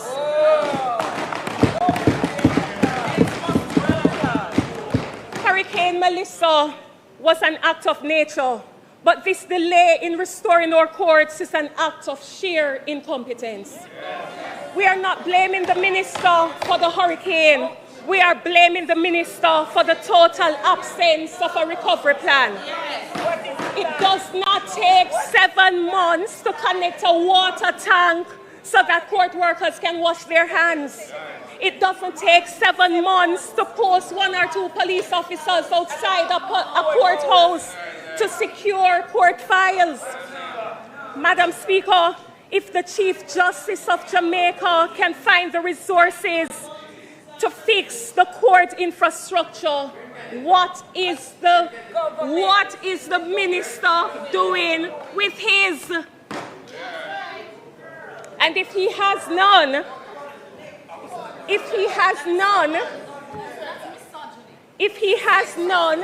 is it that logistics has prevented the good Prime Minister from directing some of the barely touched disaster recovery funds to restore access to justice in these hurricane-affected parishes?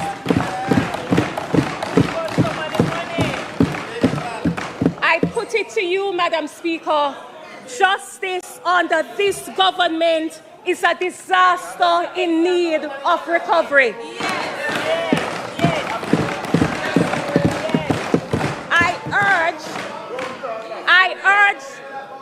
I urge the Minister to commission and fund an emergency infrastructural and security audit of all rural courthouses across Jamaica. We demand immediate police security deployment to the Santa Cruz courthouse.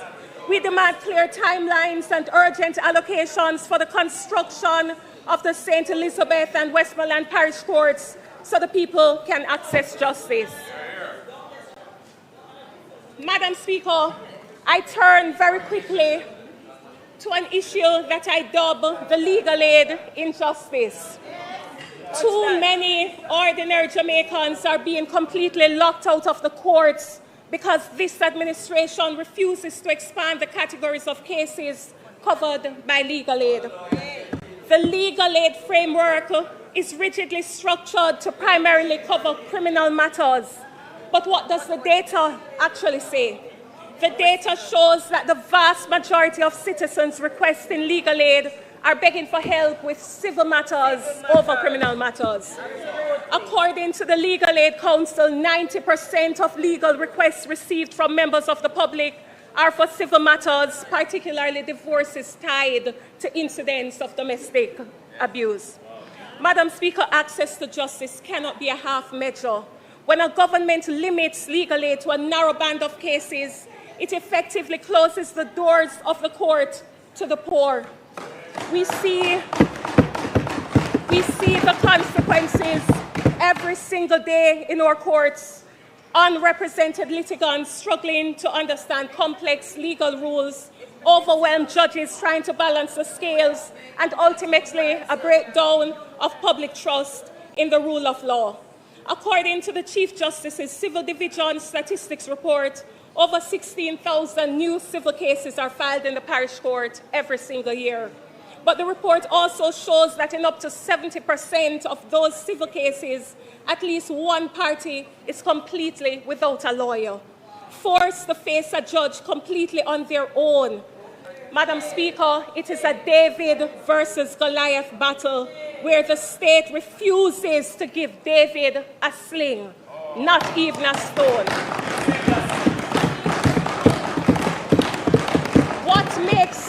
What makes this absolutely worse, Madam Speaker, is that it has absolutely nothing to do with lack of resources.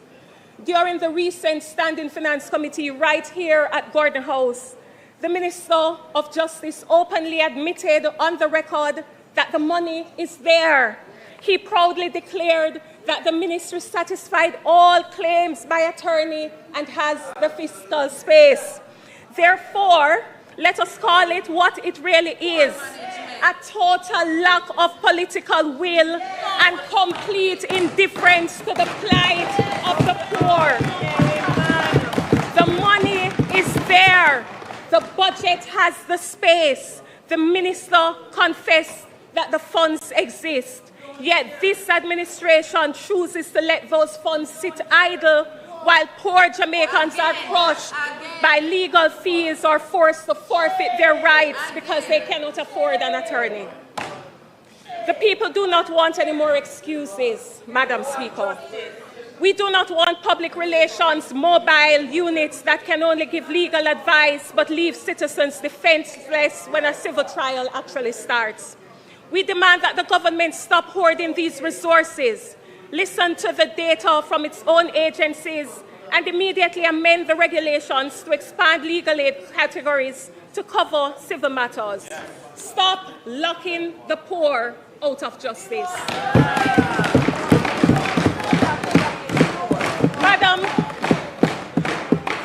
Madam Speaker, I move to address a deep inequity in our community justice system. The total lack of financial support, stipend, or expense coverage for Jamaica's justices of the peace. The Ministry of Justice expects over 7,000 JPs to render strictly voluntary service.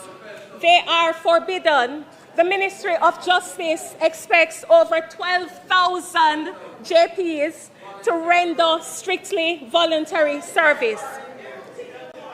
They are forbidden from accepting any payment or reward, yet the state relies on them to process bail, to visit lockups, to conduct mediation. Active JPs must currently pay for their own stationery, printer, ink, travel costs to courts and prisons out of their own pockets, and even fund their expenses to serve in court as lay magistrates. Madam Speaker, this is not sustainable voluntarism. It is institutional exploitation. Madam Speaker, I do not yield. I do not yield, Madam Speaker.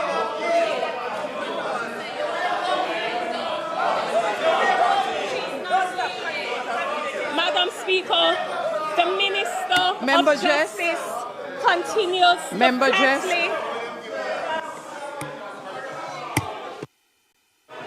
Member Jess. Member Jess. Member Jess. Please sit. Please sit. Member Jess, please sit. Listen, you know, if you would only learn the standing orders, you see, members, I would so appreciate it. Member Jess, please take your seat. Minister Chuck, please quote the standing order number on which you are raising a point of order. The member is misleading the House. That is not a...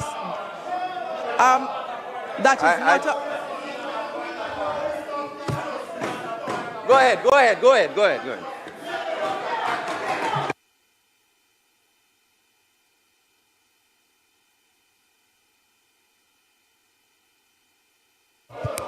You need to stop.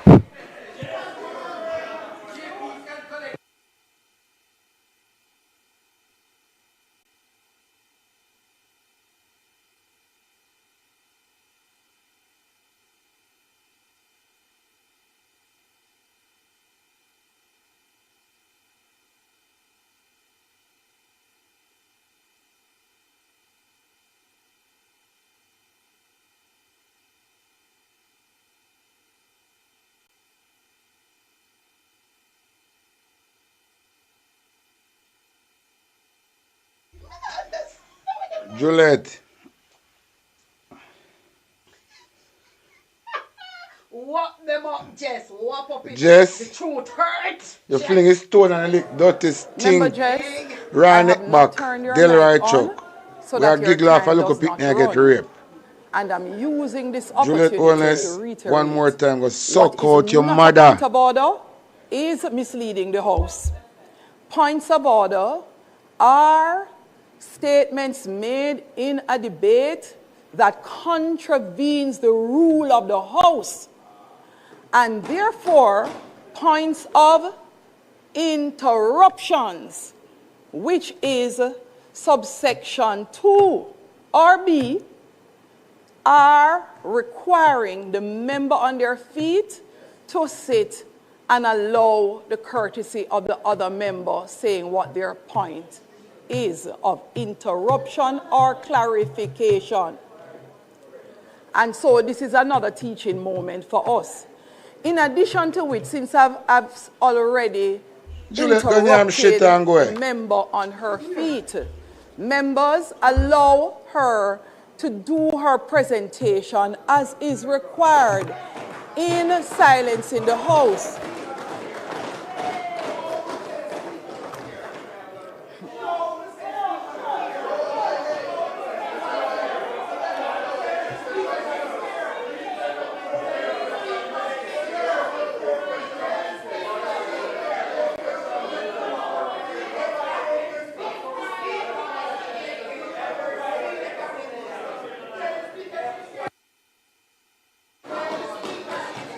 Members,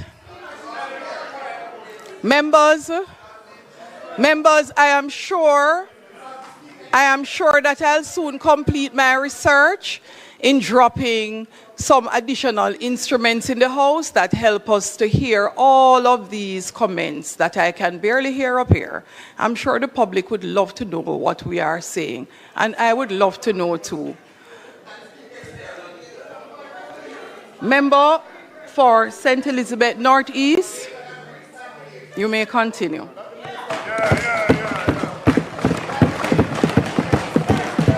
And member, in order not to interrupt you, I'll ask the assistant clerk to add your If you turn on the microphone, so the mic will instead of additional instrument, turn on everybody's microphone. You stink like shit. Thank you, Madam Speaker. Madam Speaker, the Minister of Justice continues to flatly reject proposals for a stipend for JPs. He calls it a pure voluntary post, ignoring that the cost of paper, gas, and electricity makes it a luxury only the rich can afford. True justice cannot run on charity alone. The opposition demands a modernized framework for our JPs. Madam Speaker, this administration is completely out of step with global trends. There is clear established international precedent for the financial facilitation of JPs, proving that voluntarism does not require a person to compromise their own livelihood. The opposition urges the ministry to look across the globe and recognize how modern democracies practice or protect their JPs. In the UK, in Australia, in Canada, in those jurisdictions, JPs are also volunteers, but they receive a loss of earnings allowance and travel expenses. They do not pay out of pocket to serve the Crown. The state actively reimburses them for the costs incurred while delivering justice. The opposition is not calling for a lavish salary. We're calling for an enforceable, transparent stipend modeled after international best practices. It is time to treat Jamaica's JPs with the global standard of dignity they deserve. We pay notaries public to notarize documents, and we pay judges to hear cases. Why shouldn't we offer our JPs a stipend to cover out-of-pocket expenses? Madam Speaker, the primary duty of this House is to pass laws that deliver justice, not absurdity. I turn now to address a glaring crisis in our judicial system.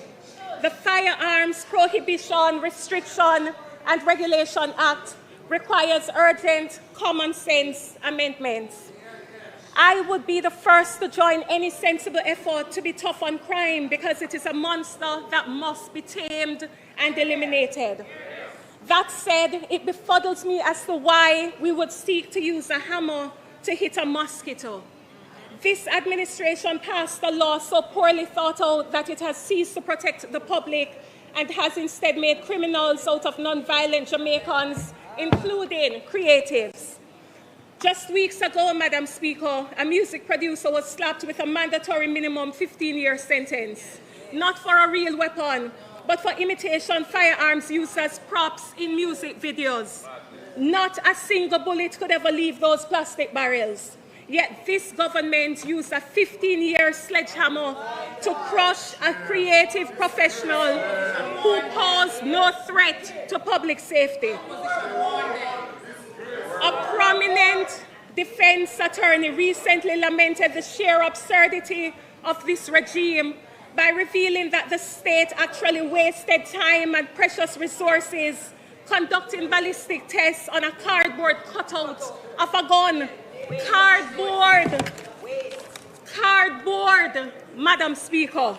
Under this government, a cardboard cutout is being taken to a government lab to test if it can fire a bullet. Government forensic experts are performing ballistics on cardboard. Madam Speaker, this Parliament must act without delay. We must urgently amend this law to restore full, unrestricted sentencing discretion to our judges, and we must make these amendments retroactive, so those currently suffering under this legislative failure can have their sentences reviewed. Madam Speaker. Wicked people, them are wicked people. Madam Speaker, if we needed any further proof that the administration of firearms in this country is broken from the top down, we need look no further than the Integrity Commission's own report 37 of 2026. That report tabled yesterday found that the Firearm Licensing Authority, under the watch of its Chief Executive Officer, Mr. Shane Dallin, presided over a vault where ammunition belonging to private citizens went missing. A computer system that was deliberately manipulated to destroy the livelihood of a licensed dealer using the identity of a man who was already dead. And a server whose catastrophic failure conveniently erased the very evidence that would have identified who gave the order. Madam Speaker, a man who runs an authority where the dead are used to falsify records. We have to go ask Juliet Holness and Tom Tavares because then they're not eager to cover up this case. So Juliet and Tom Tavares will get called to the stand. Obviously, they know something about this dead man who come by 2,000 bullets. Because Juliet Holness and Tom Tavares if you call to the stand, they have to know about this because two of them eager to hide this information from the public. So Tom Tavares and Juliet Holness must get called to the stand and Juliet Holness must resign. Juliet prevent a criminal investigation from taking place in Tom Tavares. Juliet Holness and Tom Tavares join together and I try obstruct a criminal investigation. Two of them must resign and get arrested. Where vault doors cannot account for what is inside them and where evidence disappears without consequence has no business holding public office.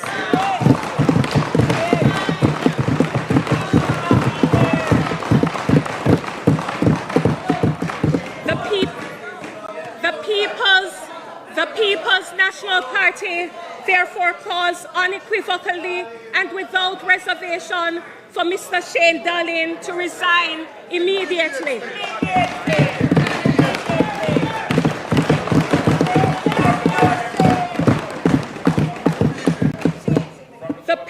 People's National Party therefore calls unequivocally and without reservation for Mr. Shane Dallin to tender his immediate resignation.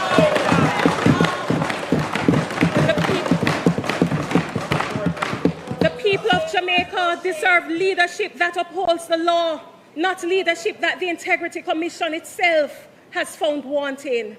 Madam Speaker, the people need justice.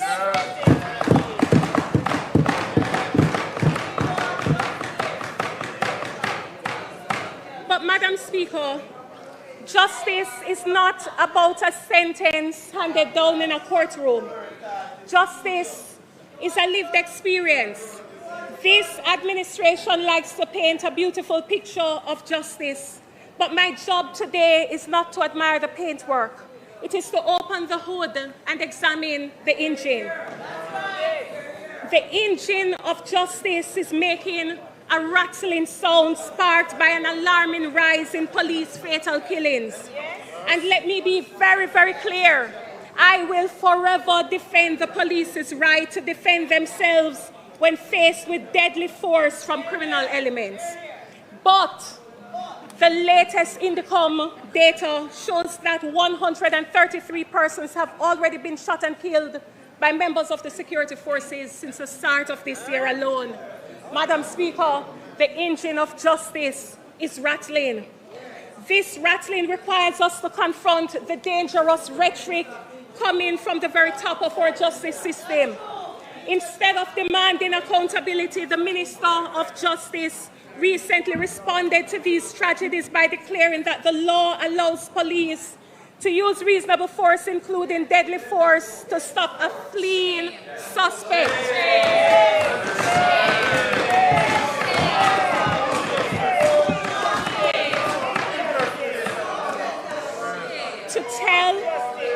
To tell a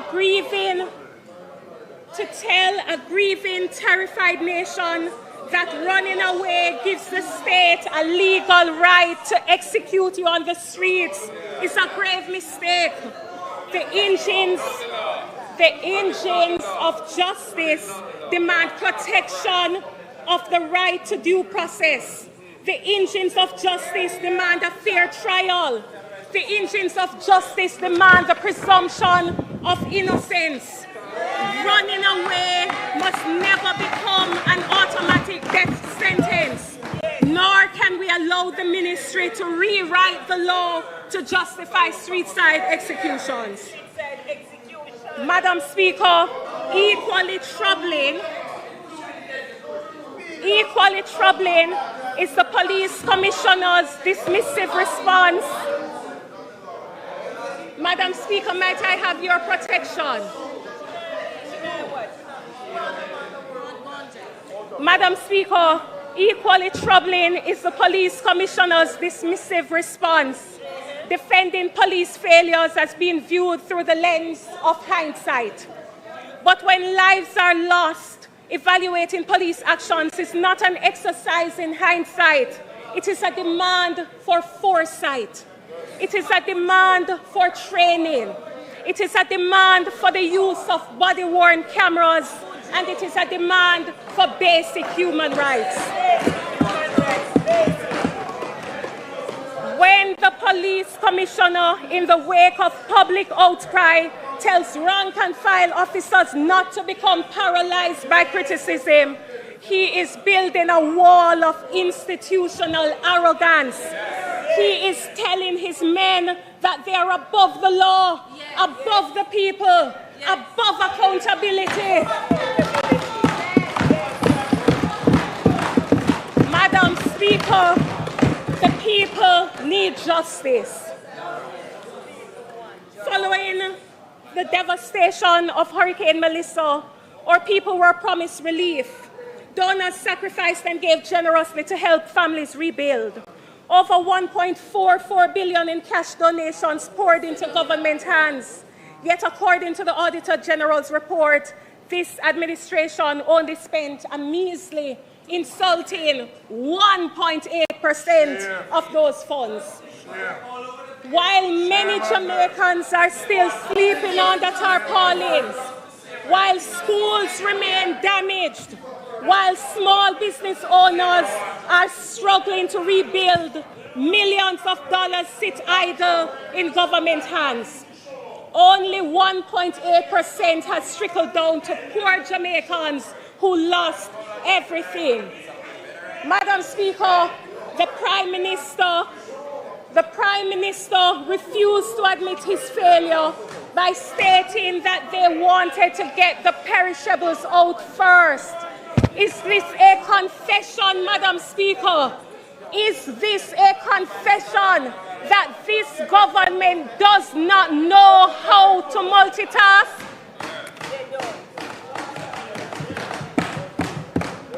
What is the Prime Minister's explanation for unused relief monies from burial 2 years ago? Madam Speaker, the people need justice. I turn very quickly to the $1 billion solidarity program that was announced to rescue our Jamaican people. Yet the Ministry of Labour just issued a press release claiming that $533 million was returned to the consolidated fund. They tell us that nobody pocketed the money. They tell us that returning $533 million to the consolidated fund was simply a legal requirement under standard financial regulations because the fiscal year ended. In other words, Madam Speaker, the ministry's best excuse is literally, we didn't steal it, we were just too slow to spend it. But Madam Speaker, to the grandmother in my constituency who went to bed hungry last night, waiting for that $20,000 grant that the government promised, this rebuttal is a distinction without a difference. Whether it is called pocketing, reallocating, or returning to the consolidated fund, the bottom line is that the money did not reach the people, and the people need justice. Madam Speaker, when 75% of the persons targeted to benefit from that $20,000 grant did not get access to those funds, that is not justice. That is the government acting as both the giver and the ultimate taker, and the people need justice. Madam Speaker, justice means different things for different people. Justice is a smooth road for the people of northeastern St. Elizabeth who just want to reach home safely. Neglected roads are not just an inconvenience, they are a denial of justice. The continued neglect of our critical crossings is unacceptable. Windsor Bridge is on the verge of collapse, and Grosman Bridge is a ticking time bomb. This is not just a failure of engineering. This is a failure of infrastructural justice. The urgent repair of these bridges is a matter of life and death, and the people of northeastern St. Elizabeth need justice. The absolute peak of injustice, the ultimate betrayal of public trust, is the scandalous execution of the Spark program in northeastern St. Elizabeth. The former Member of Parliament handpicked 10 roads for repair. All 10 roads were picked from one single division, and it happens to be the one JLP controlled division. Meanwhile, the three PNP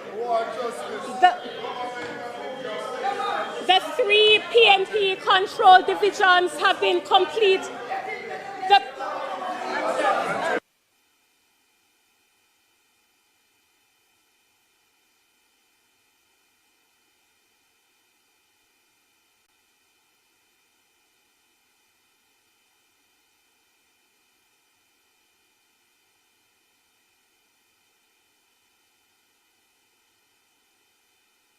I saw Zilika just a beat them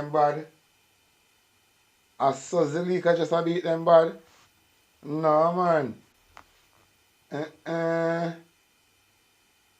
Why the Labour them just come out of Parliament and go walk out in a one truck? Why they just go walk out in the bus them and run up and down a town, the yellow bus them? Then if you just go walk out in front of these bus, they don't suit no purpose, none of the building and none of the Labour right them in there. Look at Babsy. Supposed to chafe up here now. House leader, House. House.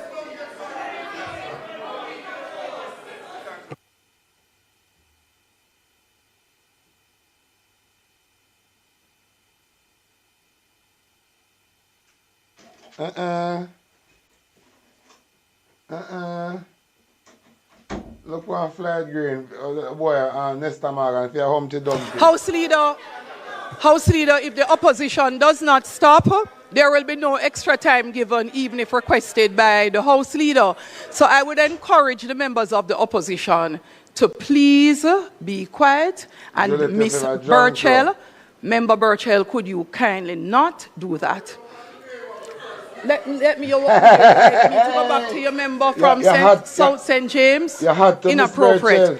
House leader, members of the opposition, members of the House, the members' time for St. Elizabeth Southeast was already increased because I said to her, I did not want to break her again because I'd stopped her when Minister asked for a point of order. So the clock, you know, no, it doesn't matter what you have left.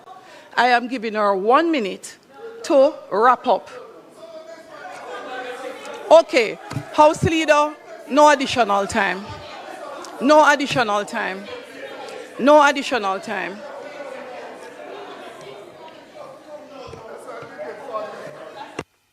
House leader, don't turn your mic on again, member. Member, do not turn your mic on again. House leader. House leader.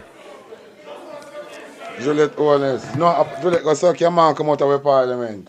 You think up in your yard, you want to run your Parliament like you're up in your yard. Juliet, go member, if you turn your mic on again, you will not get any additional time. If you don't obey when you are spoken to in the House, you will not be afforded the courtesies to extend. The House leader came up, he asked for additional time. I've asked you to be quiet, I've asked you not to turn your mic on again. And you refuse. Who the fuck you think you be? No, because the House leader needs to speak.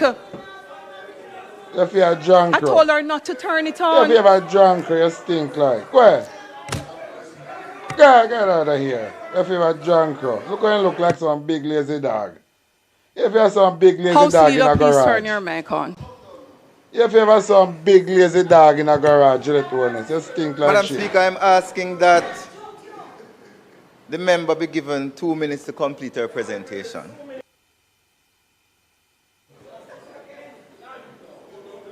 Juliet, go ahead.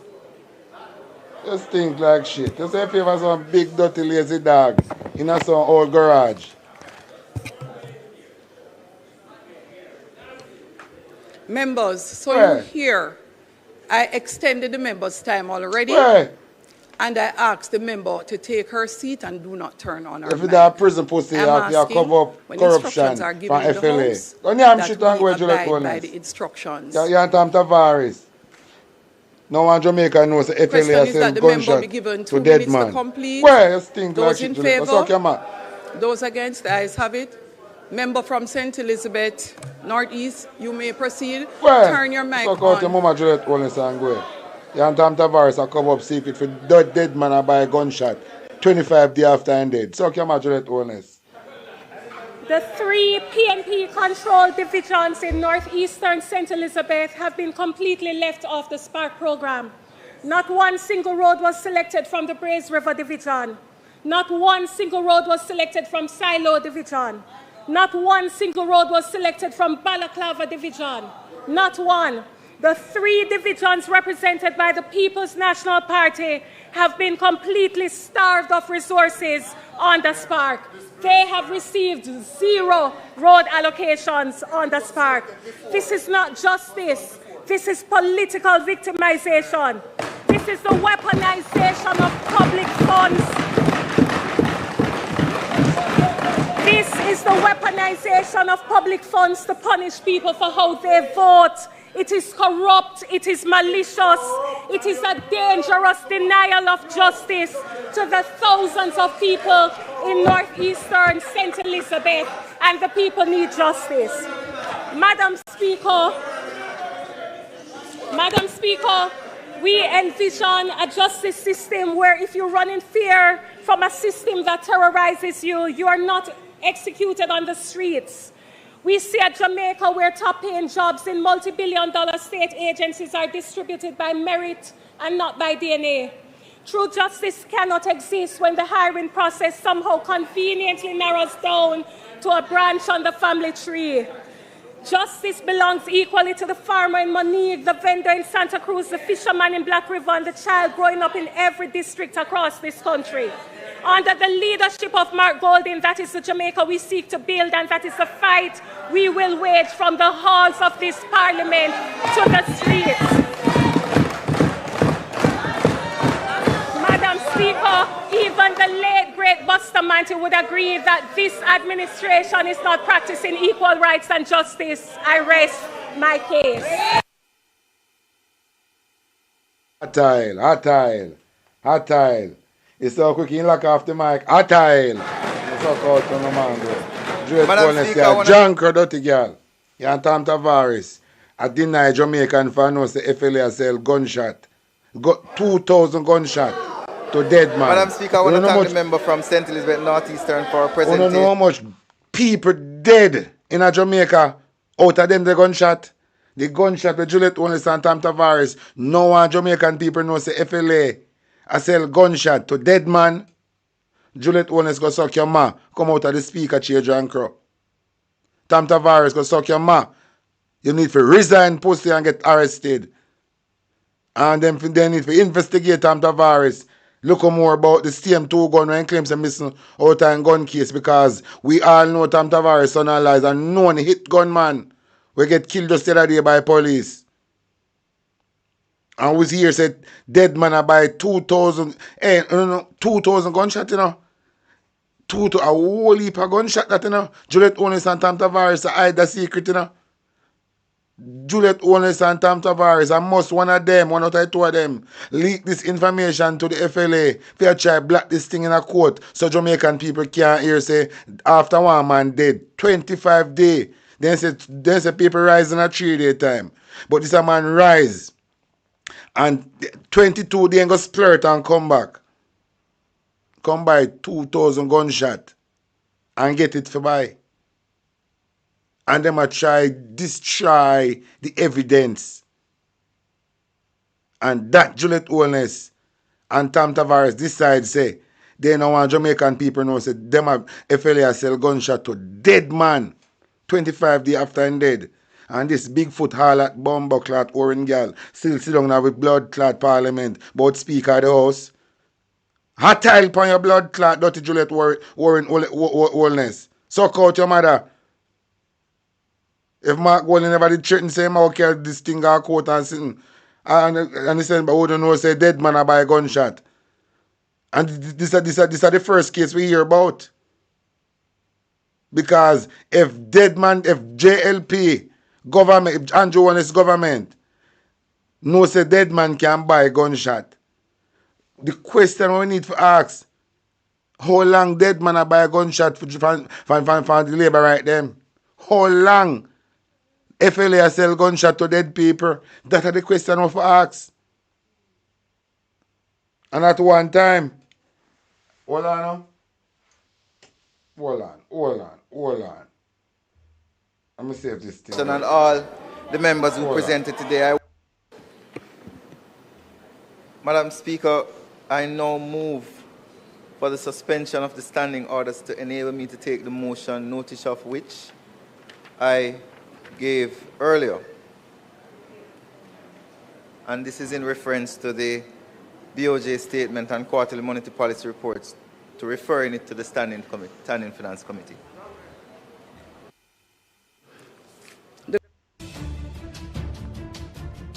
All right, Margaret, yes, sir.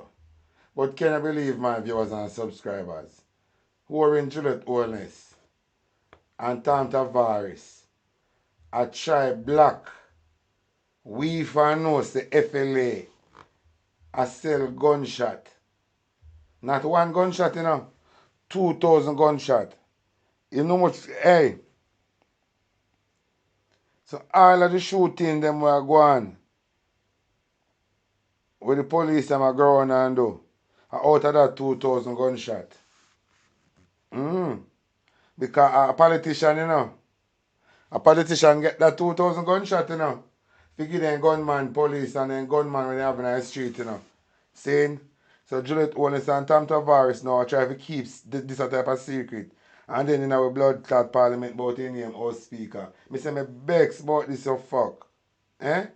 I'll think about Desmond Mckenzie. See I got look at altar boy.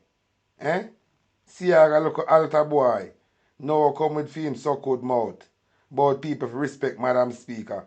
Which one are Madam Speaker you attack? JBL? Juliet Holness and nobody man? Juliet Holness and Tom Tavares decide say them want to keep secrets a dead man can buy a gunshot from FLA. And then the secret Juliet Holness want to keep. I want to talk about respect with Juliet Holness. I'll think dirty Babsy Grange. Think dirty Babsy Grange. Gone on platform, gone talk. Think dirty Babsy Grange. We gunman I drive fear car. Think dirty Babsy Grange. We gunman a drive fear car and dash your belly Juliet Cockbird. Walking cemetery Juliet Cockbird. Custom made walking cemetery Juliet Cockbird. Have the audacity for you to talk out or dash your belly self mouth. And go foreign for go run. And instead of go running and fuck down foreign, catch unwanted belly and come back to Jamaica go on like my somebody. Dash your belly Juliet Cockbird. Only is a set of drunkro. Dead man in a Jamaica can be able to go buy a gunshot 25 days after and dead. And a movie. And at this Juliet Holness and Tom Tavares saying now bow under no pressure because Tom Tavares decided to want Jamaican people to hear this. Can I believe this? Tom Tavares and Juliet Holness decide they don't want Jamaican people to know dead man in a Jamaica can buy 2,000 rounds of gun ammunition.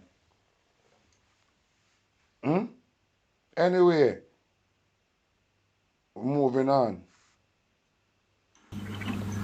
Jamaica, the FLA's own records confirm that the entries were made by one Mr. Chevron Robinson, the former database administrator at the FLA, using his own logging credentials. So how is it that this person at the FLA was able to log into someone's system and did notify the owner of the range? That is illegal. Mr. Robinson stated that he was given the instruction to make the entries either by the Director of Information System or the CEO, but could not recall which one. So that means that Shane Darling, the CEO, instructs somebody to interfere with the individual's database. Hear this now? Critical emails that might have confirmed who gave the instruction were lost when the FLA server suffered what was described as a catastrophic failure and was decommissioned with no backup in existence. How coincidental? How coincidental? The three individuals listed as having made the purchases were investigated as follows. Witness number 1 denied making any such purchase, confirmed he had not participated in any bird hunting, and he had no hunting permit to do so. My God.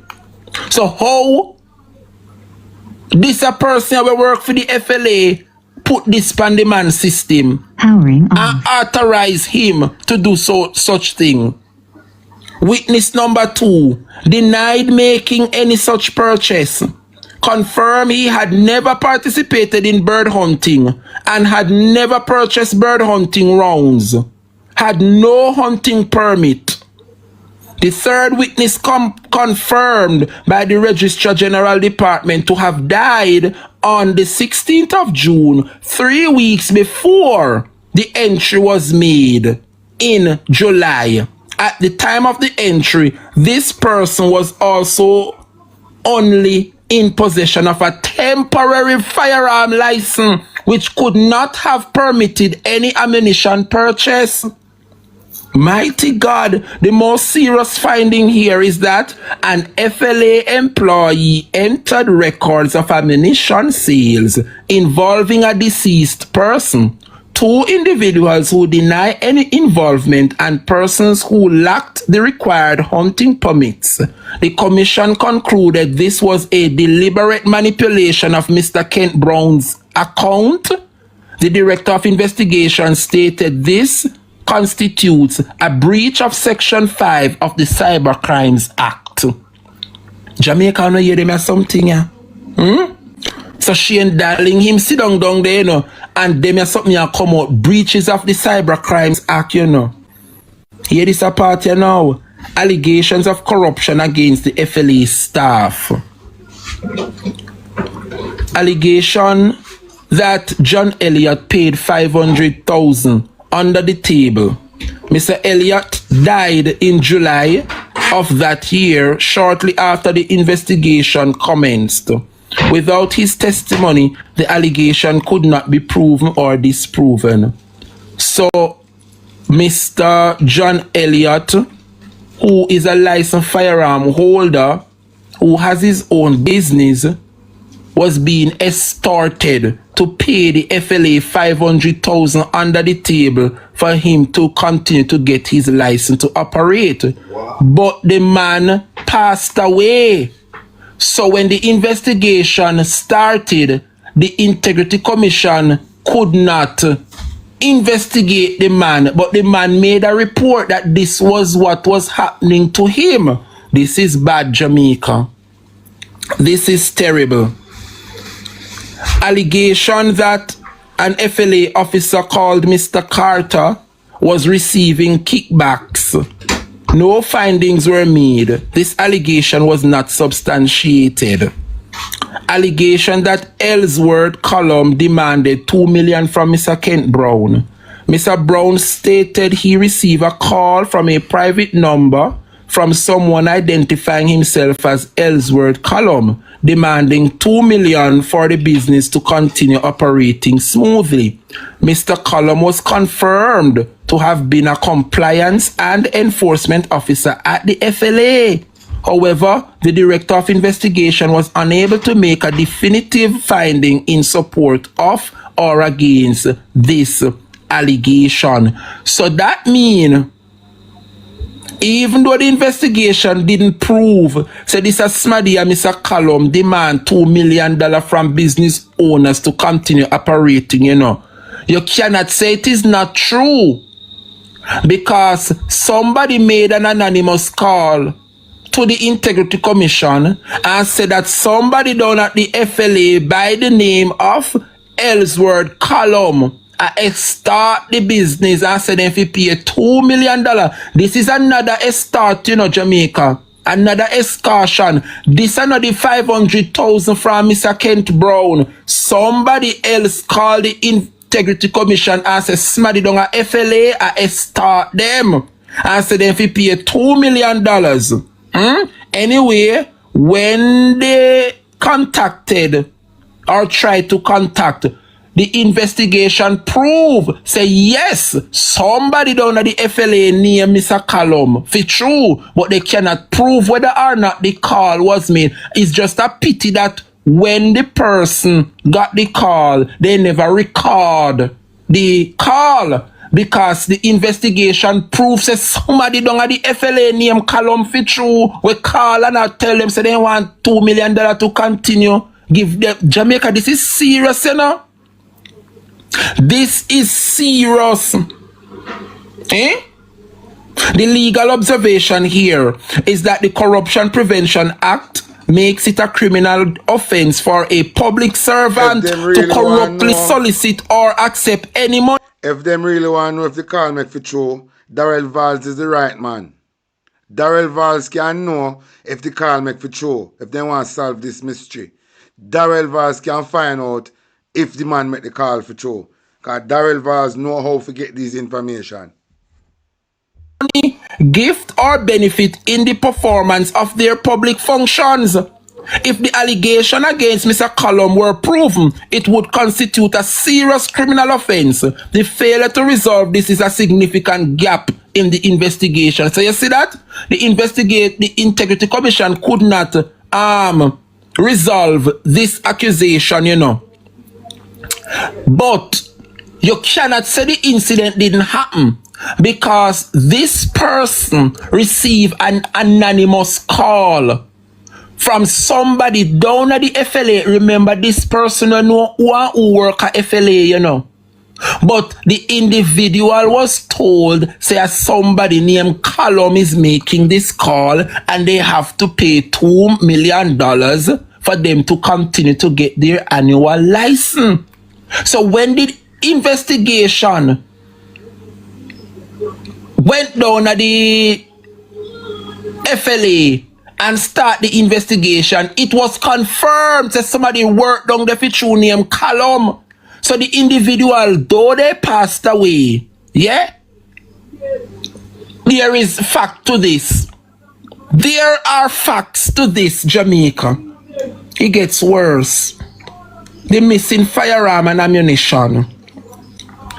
The firearms stored at the JDF facility, 1,224 items were all accounted for. That is good. The allegation that guns were missing as a cover-up was not proven in respect of those items. However, 191 rounds of .22 caliber ammunition belonging to a private individual are confirmed as unaccounted for at the FLA's main vault. So somebody carry them licensed firearm. Big up yourself, Ishmael. Somebody carry them firearm to go give them a FLA for safekeeping with how much rounds in it, you know. And when the person go back to go collect them weapon from the FLA, the individual is saying that 191 of them rounds were missing. Mighty God. The FLA failed to maintain adequate inventory record, given that only 17% of entries were checked and significant anomalies found. The true scale of discrepancy is unknown. The legal management system. The Director of Investigation concluded that the system was manipulated and inaccurate information was inputted into Mr. Brown's account without his knowledge or consent. Jesus Christ Almighty God, me afraid. Jamaica people, no know hear them as something. Let me repeat it again. The Director of Investigation concluded, yes, that the license management system, which is the system that the FLA use to document licensed firearm holders and write up everything that you have in your possession on their system. The Director of Investigation concluded that the system was manipulated and inaccurate information was inputted into Mr. Brown's account without his knowledge of consent. So that means that then go behind the man back, you know, and I put things on the man file and the man don't know about it. So when Mr. Kent Brown has said the FLA deliberately take away him business license, it is true, because if the audit is being conducted and the auditor find them as something about the man and in business, them are going to tell him saying in license must revoke for true. That means that somebody down at the FLA, Mr. Shane Darling is the CEO. Somebody down there is interfering with the system and I write up all kind of things about individuals that are not true. It gets worse, Jamaica.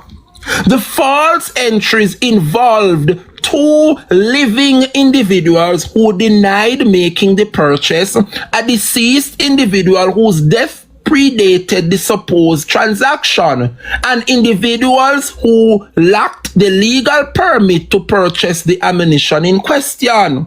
So that, Jamaica, all dead smaddy are putting information upon the man system, you know. Jesus have mercy. Eh? The Director of Investigation concluded this manipulation constitutes a breach of Section 5 of the Cybercrimes Act. Despite these findings, no referral for prosecution was made because the server failure destroyed the evidence needed to establish who gave the instruction to make the false entries. Jamaica, you see this? So them grant the whoever down at the FLA, you know, only certain persons have the password to enter into the database. Somebody got the permission because the person who did it speak. Say he cannot remember if a Shane Darling, the CEO, or another computer. When time Juliet Owens and Tom Tavares Finson and FLA them sit down, then start destroy the evidence. Juliet Owens forgot prison, you know.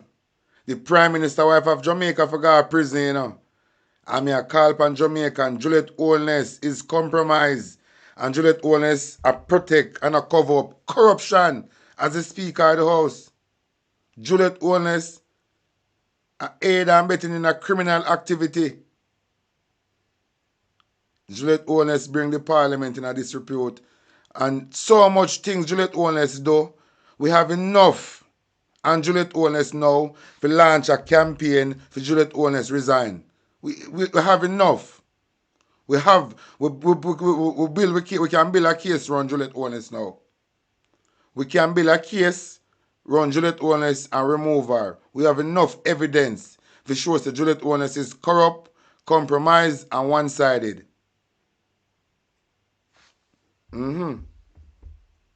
Technician give him the authority, but he must get the authority and the password from either the CEO or the database clerk to enter the system, right? However, what the report is saying is that the evidence was destroyed.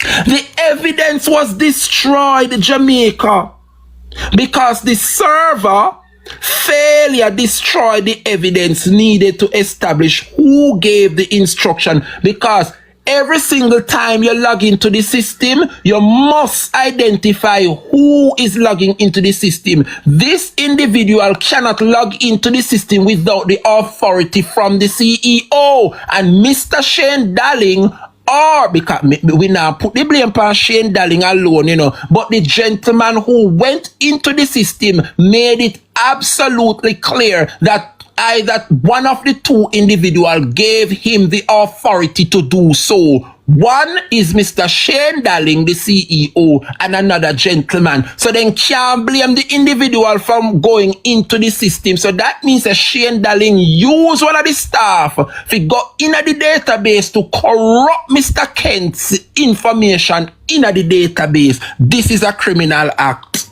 Mighty God of Daniel. Eh? Jamaica people, wanna listen here now? The revocation of Mr. Kent Brown's license.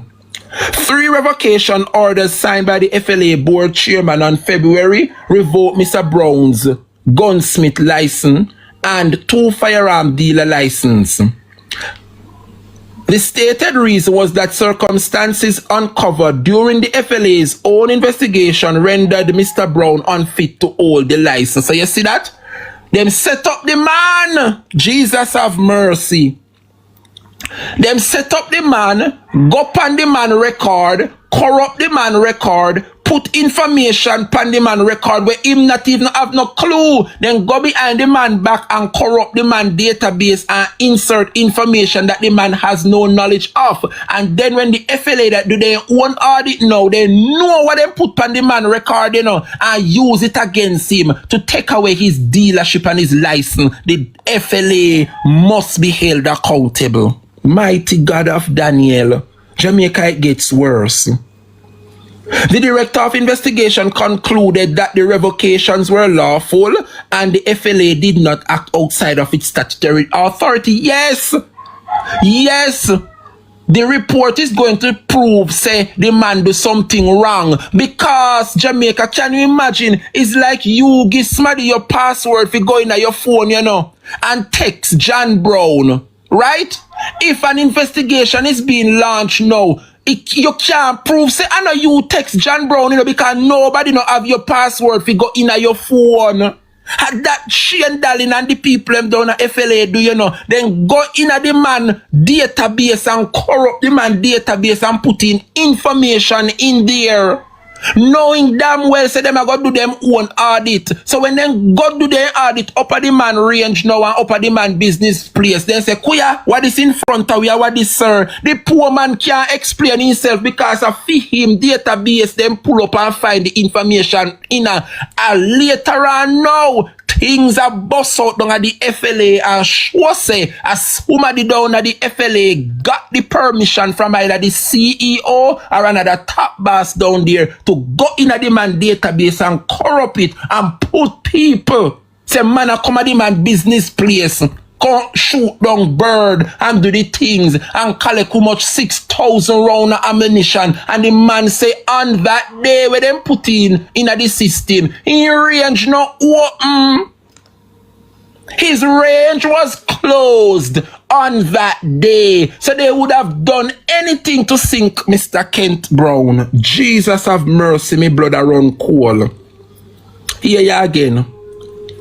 Mr. Brown had also filed a claim in the Supreme Court of Jamaica seeking to compel the FLA to issue his renewal certificates. This was decided in favor of the FLA. Of course, the court got rule in favor of the FLA, say Mr. Kent do something wrong because you cannot prove to the court, say, I know you corrupt your own system.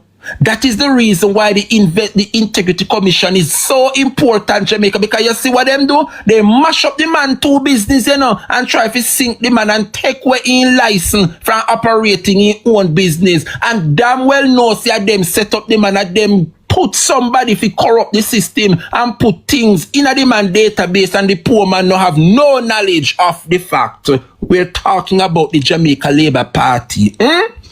Targeting of Mr. Kent Brown. Listen you now. The Director of Investigation concluded that there is sufficient... Watch ya! Listen this part. The Director of Investigation have concluded, which means the Director agree that there is sufficient basis for a reasonable observer to conclude that Mr. Brown was targeted by the FLA. Remember me telling you, say Mr. Brown make report, say somebody down at the FLA call down in phone and say any one want continue conduct business and getting license, he have to pay them $2 million. But because the man know him rights, the man will carry them to court and do the things them. Yeah? So right here and then Jamaica, it is confirmed that them target the man business place for true. Mighty God. The recommendations to the FLA. Address the accountability failure around ammunition shortage in the main vault as a matter of urgency, including replacing deteriorating storage bags and improving labeling. Ensure that all servers are properly maintained and that the backup servers are in place so that data is never lost in the event of a server failure. Implement a standardized and documented process for making entries to the LMS on behalf of a dealer. Do not make entries into the system without the written consent of the relevant licensed dealer and documented approval from a duly authorized FLA officer. Recommendation to the Ministry of National Security and Peace. Conduct a full independent audit of all FLA vaults to determine the full extent of missing ammunition and to confirm that all firearms on record are properly accounted for. The Director of Investigation stated that given Jamaica's current crime situation involving the use of firearm, even a single missing round of ammunition is unacceptable and the audit should be expedited. The legal analysis, which is the strongest and weakest arguments, starting with the strongest legal finding and argument. The manipulation of the system by a deceased person identity. Backside, you know, come here, Jamaica, yes, so it they know. Jomo Pitney, what they go on, uncle? Jamaica, you know, listen here. Manipulation of the system by a deceased person identity. So dead man operate the system, you know, unokuya. This is the single most compelling finding in the entire report. The evidence is multi-layered and nearly impossible to explain by legitimate means. Kuya. The Registrar General Department confirmed with a certified death record and witness died on the 16th of June. So that means that the Registrar General prove, right, that somebody at the FLA deliberately acted like a dead person. Jesus Christ of Nazareth, this is serious. A dead man went into the people them system, and say, I was here at the time, and say, yes, me go up a John Brown range, go buy ammunition and things from him. And the report is saying, Jamaica, that the individual have died over 3 weeks before this thing are logged in at the computer. So then they deliberately put a dead man. Jesus have mercy. Watch them set up here. A computer entry on the system records that witness 3 as having purchased 1,000 rounds. Yeah? Some 25 days after his confirmed death. Yeah, he had me backside. Jamaica people know hear them as something, yeah. Them put in a the man system, you know. Say the man go up at the man business place, and purchase 1,000 rounds. I don't know what I mean by rounds. The pow. The system shows, yeah, that this gentleman purchased 1,000 rounds twice. So at 2,000 in buy on the same day, you know. Some 25 days after his confirmed death. Kiss me, mama, Labour Party wicked. The man dead already, you know. And the FLA and the Shane Dallings watch. I put on the man record said a dead man turn up 25 days after him dead. Come buy ammunition. Kiss me, mama. Labour Party wicked. Jamaica people, wanna listen here. At the time of the alleged purchase, yes, the CM witness who is deceased, the man held, and this a secret Juliet Holness a cover up, and Juliet figure prison, you know. Juliet Holness figure prison. Tam Tavares figure prison. Shane Dallin figure prison. Can you believe the Speaker of the House I try hide this type of information? The Speaker of the House get a report for table, and instead of the Speaker of the House table the report, the Speaker of the House I try hide the report from the Jamaican citizen. The Speaker of the House, which is the Prime Minister's wife, Juliet Holness, get a report from the Integrity Commission. Instead of Juliet Holness table the report in a parliament, Juliet Holness and Tam Tavares hide the report said the Jamaica Labour Party I buy gunshot in a dead man name. Only a temporary license which would not permit any ammunition purchases. See it to backside. So that means that the man have a temporary license. The temporary license we have does not qualify him to buy ammunition. Oh no, kaka fats, but you have to go to prison for this. Jamaica people, the temporary license come in like when you want to go up on the road, go learn to drive, you know, and you get your license.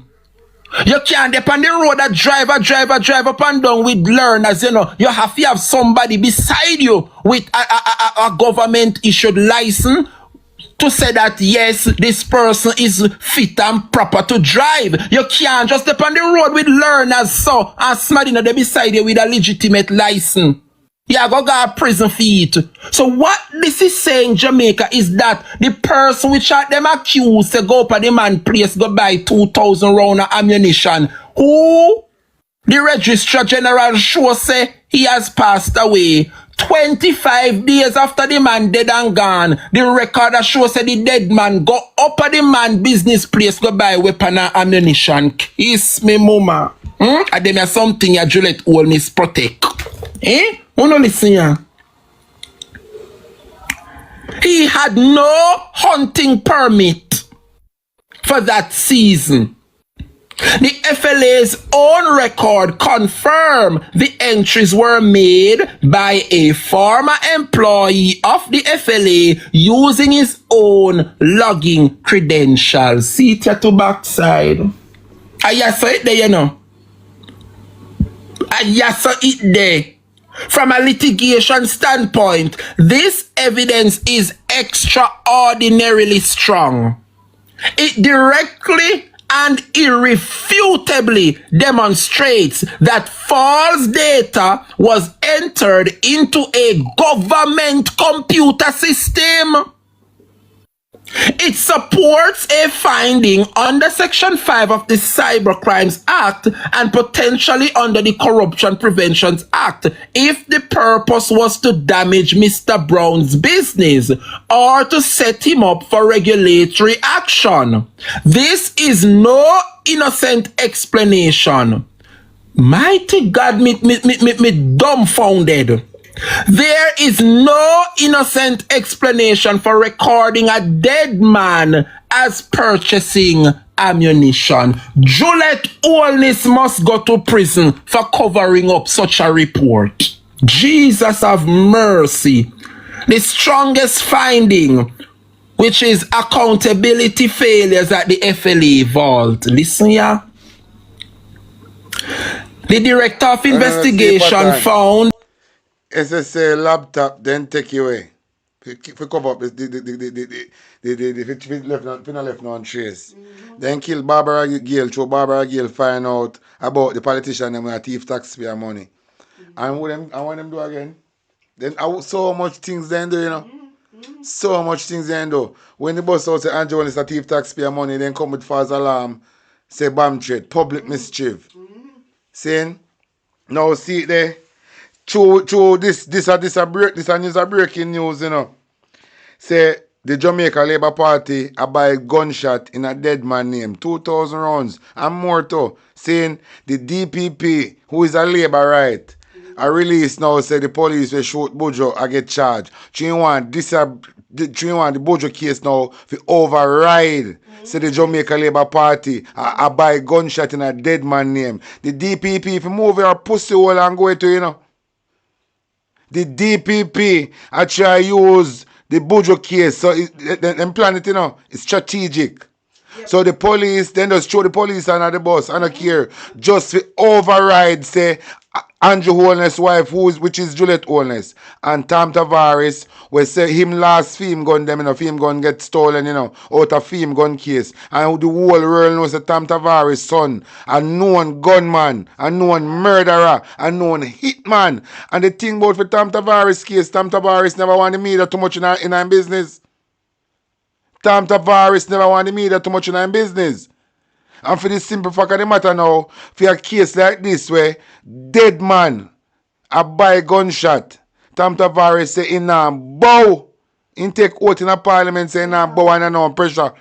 Him now bow. So Tom Tavares for resign. So what happened to the DPP? And the DPP, she want pussy hole. Why she not call for them be charged as well? The DPP for call for Tom Tavares and Juliet Holness to be charged. We don't know say it and Shane Darling. We don't know say the DPP she a Labour right. And I go to Andrew tell him say yo, you have to go sink the police boy, you know. We have got to throw them out, you know, because we can't make Jamaican people focus too much on this corruption where we are going with. So we are going to put out the budget thing and make the whole media talk, say, oh, the police will get charged, the police get charged the budget, police get charged the budget. And nobody not going to talk, say, Juliet Owens and Tam Tavares a cover up. Say, the Jamaica Labour Party are by a gunshot in a dead man name. That Juliet Owens and Tam Tavares are cover up. And it's so could DPP had put out this thing now say police are get charged for override. That's shadow, man. This is breaking news. That's shadow. With FLA are going within our country. And then they use nationwide now. And so could nationwide. When would soon give you a lap jaw in your mouth, Jankro. You soon can't talk again. Because the man talk on the TV say, yeah, keep Batman party 1st of January.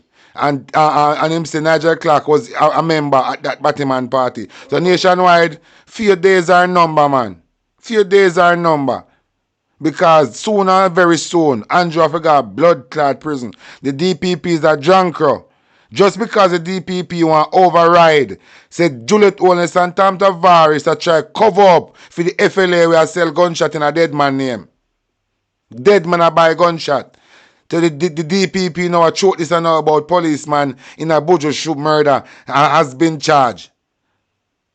Oh, she can't support and say these things. But Noel, but this. But DPP, we don't know you. DPP, we see right through you, you know. We see right through her. The DPP in Jamaica pussy hole Jankro. We see right through you. We just want you to know. We see right through you, Jankro. And we not buy into that. We just know say we not fall feet, we not buy into that. Here, Jankro? We are talk about this a case now. You know how much somebody this a 2,000 gunshot can kill?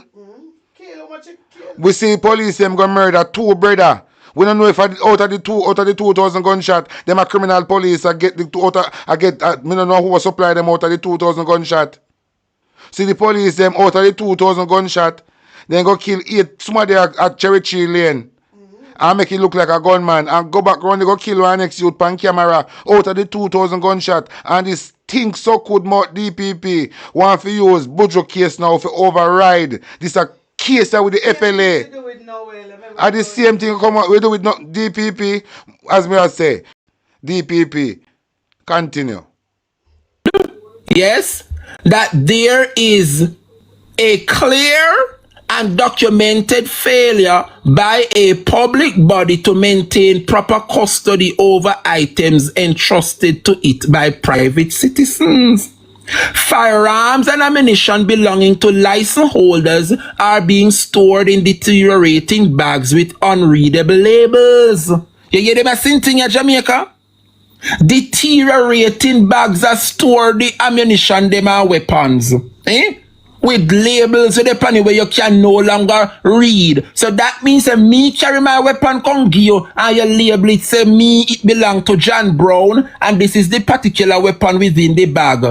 The report is saying that the labels with the on the bag, you cannot recognize the labels them anymore. So anybody can come take up somebody Glock 40 when all they have is a pistol. Jesus have mercy, Labour Party. You know could them sitting here?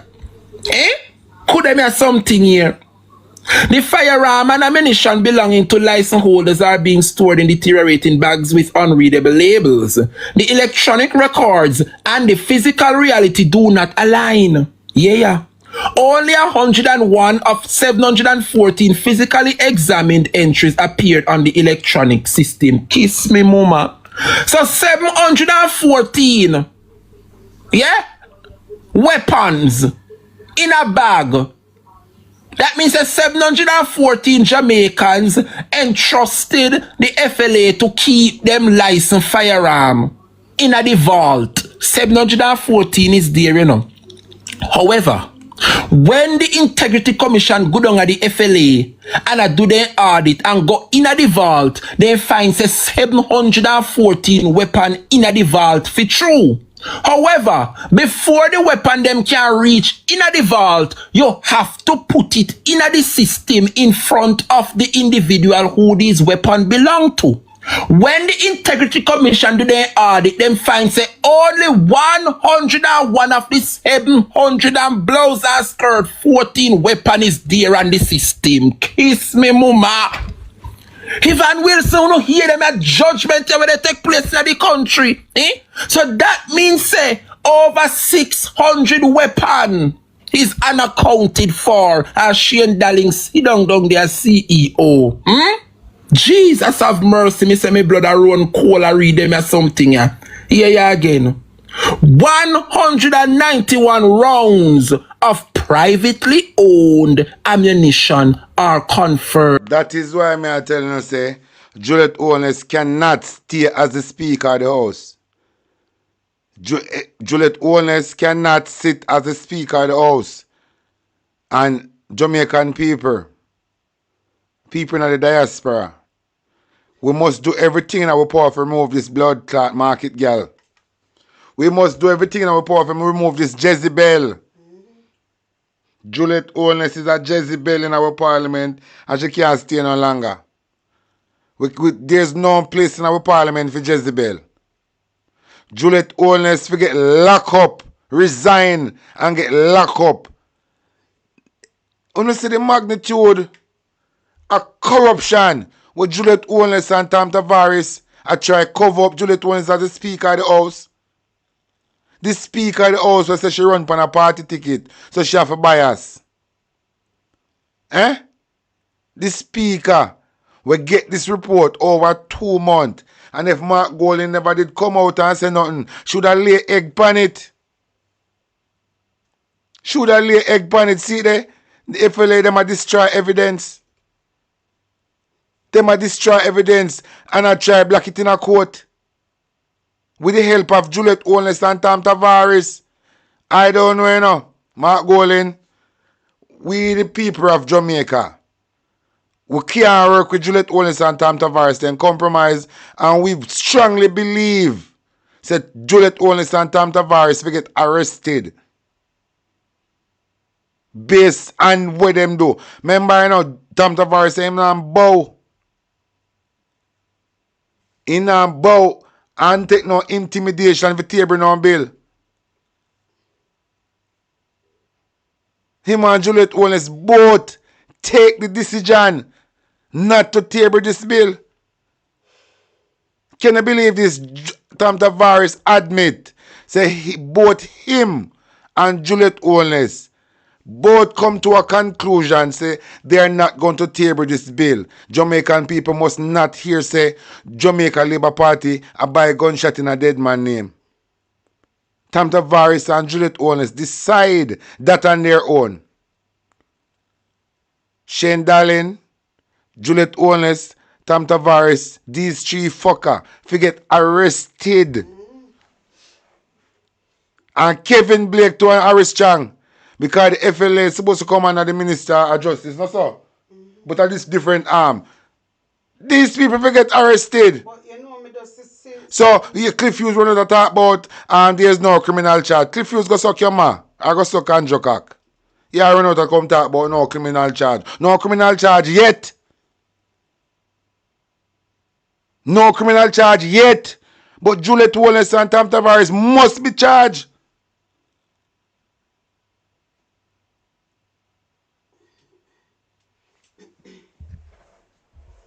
Missing. Jesus have mercy.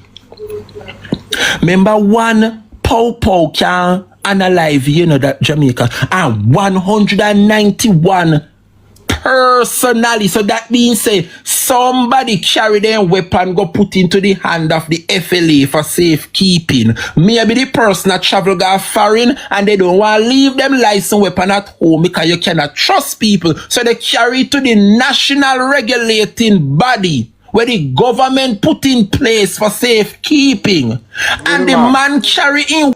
Vilma Evans, how we are tax if you go with Cliff Hughes or me? More if you fix that straight. Just text and tell me if I'm me attack or Cliff Hughes. If I'm me attack, just text and tell me say me say talk your mind or you me attack. Just do that. Please and thanks. Because my blood a boy like for cargo and I don't really want to know if I'm here really attack. So I look on the screen. So we know how them write them things, you know. Vilma Evans. Can you please text again for me, please? Let me just know if I'm here really attack. Velma Evans, come again, text again. Come in to me, don't know you, you know. Your name look, you look, you're a stranger, you're a stray dog in the community. I never see you so much over. You're a stray dog in the community, Velma. Vilma. So anyway, Vilma, go suck and joke cock. Yeah, my Juliet only step in the neck within size 13 foot. If I me attack, all I suck your mother. If I me attack, I just say, go my blood a boil.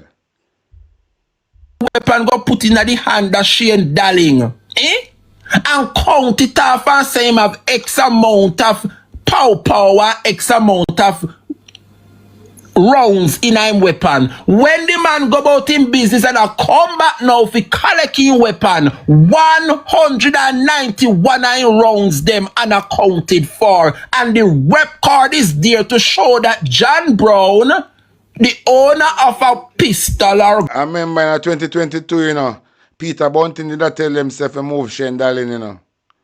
And you know, listen, Peter Bunting did smell a rat. And know say Shane Darling is nothing good. And then listen and see it.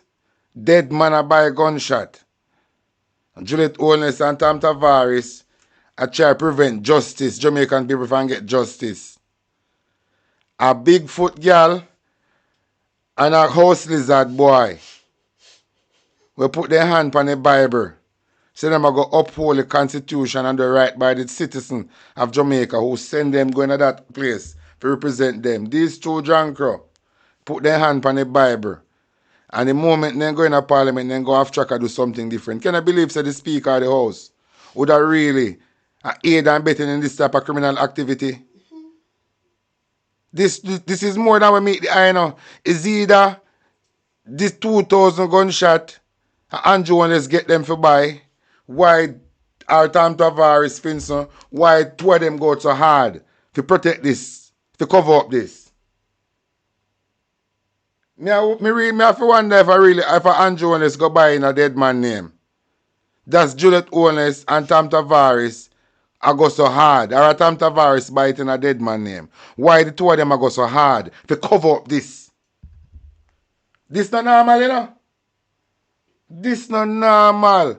How can the Speaker of the House a report like that come to Parliament? She should have fire. Her body should have scratch her for table that, you know? The other day, after her name come up Melissa Silvera Lantiker, we don't hear nothing from her. After she got India and come back, she said she can't father how her name reached Melissa Silvera Tiker and she don't know her. And she want the woman of the parliament to come together and support woman.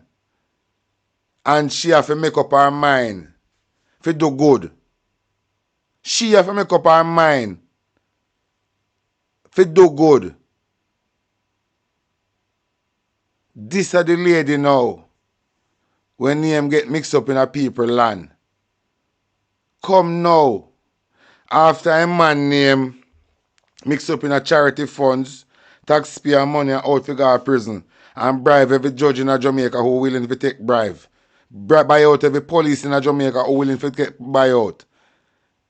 This woman get a report like this from the Integrity Commission and sit down on it for 2 months. You want a wicked a blood clot woman and this? And when time puss come to shore and the bus out where she da sit down pan. You think say Juliet Owens should have be the lady sit down in a parliament since evening? Eh? You think say if Jamaica did have a nation with sensible people, Juliet Owens could have able to sit down in a parliament since evening? After Juliet Owens I try keep secret for the Jamaica Labour Party MP who are by gunshot in a dead man name? Tom Tavares say, nah, bow. Tom Tavares read out one blood clot hardcover book of poem. I explain the reason why him and Juliet Owens decide to take that route. Even I talk about the Ian Hales case. And a case like this, we have a member of parliament buy 2,000 gunshot in a dead man name. That means indirectly bound to do criminality with it. You have to be criminal driven. See? And we see the police start murder the youth them left, right, and center. And Andrew One is silent. And the way how Juliet One is try to cover up the secret. I wonder if Andrew buy them gunshot there. Or a Tom Tavares. I wonder. Are these gunshots? May I ask a question now. Could these gunshots is you putting at the gun there, coming at Desmond Mckenzie constituency? Then gunshot there. Where they now have to know the dead man a buy. Can it be them fraud? They fraud the system, you know? They fraud the system and I try cover up it. And Juliet owners decide, say she not table this. Table every other thing and sit down on this report. And if Mark Golding never come out and say something about this thing, either be winning at the ear. Can it, boy, I don't know. I don't know. Me cannot listen to nothing what the Labour right now say. Me refuse to accept it. Me cannot listen to nothing what the Andrew Wallace administration I say. Me refuse to listen to it. Me refuse to work with the Jamaica Labour Party policy because the head of this stream dirty, no clean water, no run, none at all. Me refuse to be part of this corrupted organization. And Jamaica need a change. And we need a change now. We need a change and we need it now. We refuse to continue with this corrupted organization. And Juliet Owens prove to the world that she's biased, she's corrupted, and she should be behind bars. We can't work with the Juliet Owens. We cannot work with you, ma'am. We can't work with her at all, ma'am. And we can't work with a man neither. But him a go fall upon him own a sword. Because in create Nara to fulfill Marcus Garvey prophecy upon himself. So we just watch God at work. Glock or whatever, handed over his Glock pistol with 191 rounds or more. However, when returned to collect him goods, 101 of the man rounds missing, unaccounted for, and the system shows me give you me blouse and skirt weapon with X amount of bullets in there. Kiss me, mother. Jamaica people, this is serious. Eh? This is serious, my people. It gets worse. This creates grounds for civil liability claim by the private fireholders whose property cannot be accounted for. It also raises serious public safety concerns. The recommendation that the ministry conduct an independent audit is legally sound and arguable should be given statutory force. So what the report is saying in Jamaica said these persons who return to collect them weapon from the FLA can sue the state and sue the government for negligence because what me give to you and why you give me back. So me can take you to court and sue you, Jamaica, and when you look on the extent of what it is, weapon, ammunition, unaccounted for, these are serious breaches, Jamaica. Serious breaches. The strongest findings, which is the systemic governance failure and the absence of the backup servers. The FLA lost critical evidence through a server failure with no backup in place. For a government regulatory body handling sensitive records relating to firearm ammunition sales and licensed dealers, this is an exceptional failure. The Director of Investigations' conclusion that this prevented a prosecutorial referral is significant. This failure may itself constitute negligence and exposes the government to civil liability. Wanna hear that? Wanna hear that, Jamaica? Mighty God. Hear them as something, yeah. Hear them as something, yeah. Jamaica. The director of investigation concluded, yeah, that the system was deliberately manipulated, which is well supported. The question of who authorized the false entry remain unanswered because the emails were destroyed when the server failed. Mr. Robinson stated he was instructed by either the director of information technology or the CEO, Shane Darling, but could not recall which one of the two gentlemen. Without that evidence, it is not possible to identify the person who directed the wrongdoing, which severely limit any prospect of prosecution. Even though there is no evidence, don't mean say it never happened.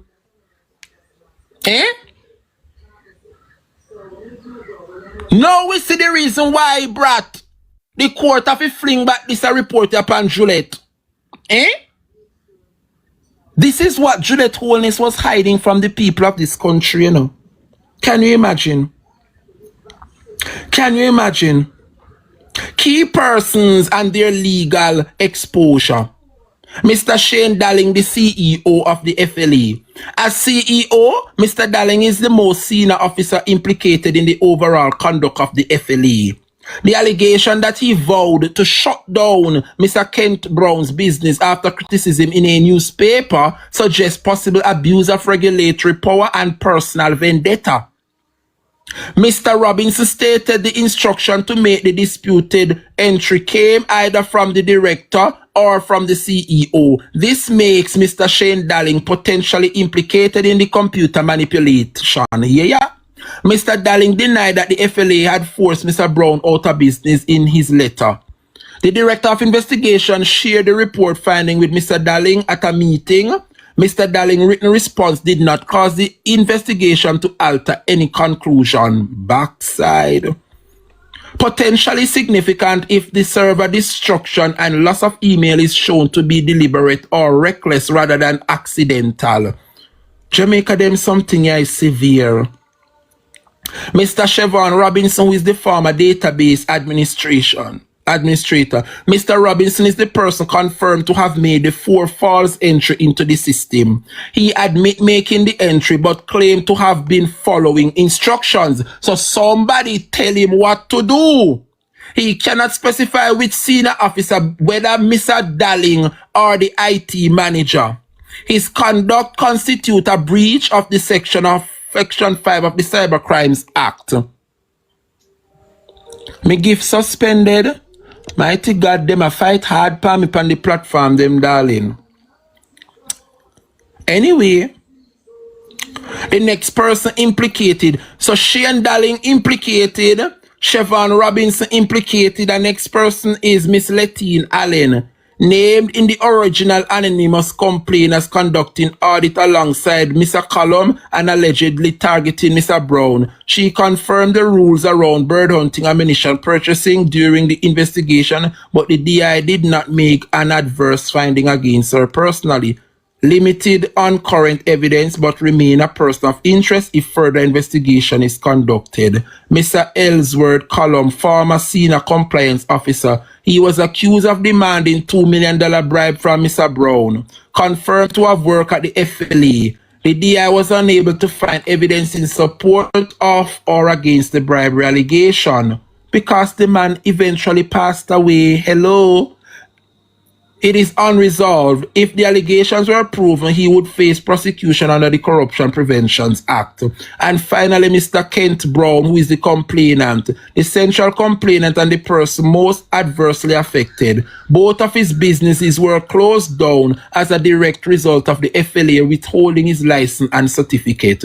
His application to the Supreme Court was unsuccessful. the DI found in his favor on the system manipulation issues. His license were ultimately revoked on grounds that the DI found to be lawful.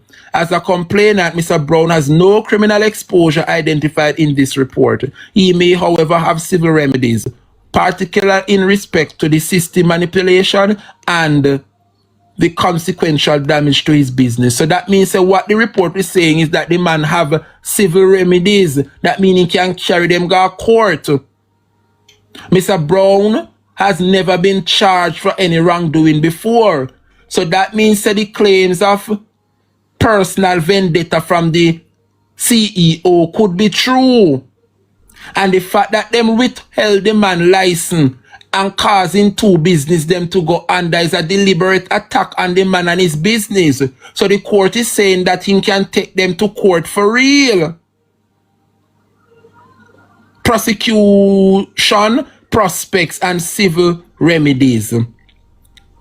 The Director of Investigation acknowledged that the system manipulation constitutes a breach of Section 5 of the Act, which makes it an offense to make unauthorized modifications to the contents of any computer. However, no referral to the DI prosecution was made. The reasons given are the server failed, destroyed the emails that would have confirmed who gave the instruction to make the false entry. Without that evidence, it is impossible to prove beyond reasonable doubt that the entries were made on the instruction of a senior officer rather than Mr. Robinson's own initiative. The absence of a prosecutorial referral is, from a legal standpoint, deeply unsatisfying. Mr. Robinson has admitted making the entries. The entries involved a deceased person and individuals without the required permit. A prosecution of Mr. Robinson alone for the act of making the entry might be possible without the email, subject to his defense of following order. This avenue does not appear to have been fully considered. The civil remedy available to Mr. Brown. So this is what the Integrity Commission is saying. So Mr. Brown can take against the FLA. Malicious damage to his business. If Mr. Brown can establish on the balance of probabilities that the FLA deliberately falsified his computer records, he may have a civil claim in damages for the economic loss caused to his businesses. The tort arises from a public officer act in excess or outside his power with the intention to injuring a person. The finding in this report may support such a claim. Also, the judicial review, although Mr. Brown's Supreme Court claim had failed, the revocation of his license with vague reasons may still be susceptible to judicial review on natural justice grounds, particularly the right to be heard before a decision is made. Government liability for missing ammunition. Private firearm holder whose ammunition was stored at the FLA vault and cannot be accounted for may have civil claim against the FLA for loss of or damage to property in their custody. The government has a duty to care over property entrusted to its care. Allowing storage bag to deteriorate to point where ammunition is falling out and cannot be identified constitute a failure of that duty. Section 6, which is the overall assessment and conclusion. The report almost done, man. Overall assessment, Jamaica. This is a well-structured, thorough investigation conducted over an extended period with substantial evidence gathering. The DI acted properly within the Commission's powers and reached conclusions that are supported by the evidence presented. The report is notable for its honesty about what could not be proven and why, which is a mark of sound investigative practice. What the report establishes beyond reasonable doubt. The FLA's main vault is being managed inadequately with missing ammunition, deteriorating bags, and poor record keeping. The FLA's computer system was manipulated by a staff member to create false sales record in Mr. Brown's name, including records involving a person who was dead at the time. The server failure and absence of any backup represent a serious and inexcusable failure of data governance by a government body. Mr. Brown was, on the balance of the evidence, targeted by the FLA. What the report leaves unresolved: whether any FLA officer received a bribe of $500,000 from John Elliott, whether Mr. Cullum demanded $2 million from Mr. Brown, who specifically direct Mr. Robinson to make the false entries, whether the targeting of Mr. Brown was motivated by his refusal to pay a bribe, the full scale of the missing ammunition problem, given only 17% of vault entries were inspected. And the final observation, Jamaica, which is the systemic concern, is that this report reveals not merely isolated misconduct, but systemic governance failures at a public body responsible for regulating the possession of deadly weapons in a country experiencing serious gun violence. The combination of missing ammunition, falsifying computer records, destroying evidence, and inadequate storage represent a failure at multiple institutional levels that demand urgent and comprehensive reform. And the recommendation and commendation: the commission is to be commended for the thoroughness of the investigation, the extensive witness statements taken, and the candid acknowledgement of evidentiary limitations. The recommendations are proportionate and practical. This report was signed by Kevon Stevenson, JP, the Director of Investigation, on the 26th of March, 2026, for the Integrity Commission. End of investigation. Jamaica, it's just a pity that my backup page, but I still give thanks we were able to put the message out. My main page was flagged because I was using certain words on the live, in addition to having the Integrity Commission's report displaying Andrew and Shane Darling and Horace Chang. So because of, those kind of things, they put me for 3 days suspension. But I will be here, Jamaica, on my backup page to do what I do best. So after 3 days, then I can be back. Or I will be back. So by now on Friday, Jamaica, I will be back on my main page. But what an investigation, Jamaica. And why is it that Juliet Holness hold on to such a damning report? Why is it that the Speaker of the House find it necessary to hold on to these damning information from the people? So finally she tabled the report.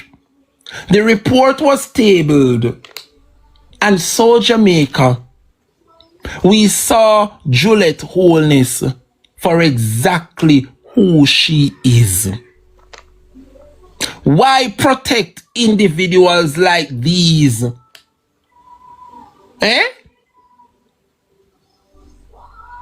Why protect individuals like these? Well, Jamaica, we demand the full resignation of the CEO at the FLA, Mr. Shane Darling.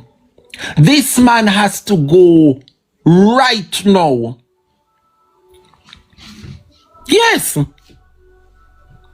Shane Darling is the one that instructed one of the staff at the FLA to sign into the system and corrupt the system and tell lie pa Mr. Brown. How dead man them put on the system, say the dead man go up a Mr. Brown range, go buy weapon. And the investigation proves that the man range was not open on that day. One of the smaddy name which them put in the report shows that individual passed away. And the report where them put in the system Say 25 days after the man passed away, the dead man go up at the range, go buy 2,000 rounds. Eh? Shane Darling is responsible. I remember Peter Bunting came out and make it absolutely clear, say Shane Darling must not head the FLA.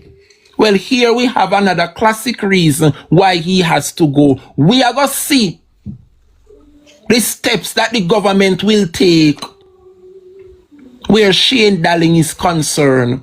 He must resign from the FLA effective immediately. Eh? Can you imagine? You is a decent law-abiding citizen. You go to the proper channel. To get your licensed weapon to protect yourself and your family. For whatever reason, you probably a travel and you don't want to leave your weapon at home. You can't trust nobody. People will break in your place, dig off your safe and use metal disc to open up your safe. So you carry your weapon, go put it into the hands of Shane Darling for safekeeping. Eh? Can you imagine? You count out all of your ammunition and shake out everything that is in your gun. Eh? And they make a note of it. John Brown came into the FLA on the 21st day of May 2026. He is a licensed firearm holder. He bears a weapon, whether Glock, whether millimeter, whether this, whether that, serial number, so and so. The weapon was open and there were 200 live rounds in the weapon. Mr. John Brown signed, say yes, this is my weapon, 200 rounds, everything accounted for. Then write one little tag, put the weapon in our bag, all of the ammunition, everything in our bag, and it is labeled, and the name and everything is tagged on the bag, and it is placed in the vault for safekeeping. John Brown got foreign, got doing business, and no say, come back a yard, making stop down at the FLA and collect back in weapon. When John Brown go at the FLA now, if he collect back in weapon, 191 out of 200 bullet missing. Shane Darling have no answer for give the man. When the Integrity Commission go down at the FLA go investigate, the investigation shows say in the vault itself, 714 weapon in the vault, physically means you can touch it and say yes, weapon 1, weapon 2, weapon 3, 714 weapon in the vault for safekeeping. Them see them with them eye, then touch it, it is there. However, when the Integrity Commission check the system, yeah?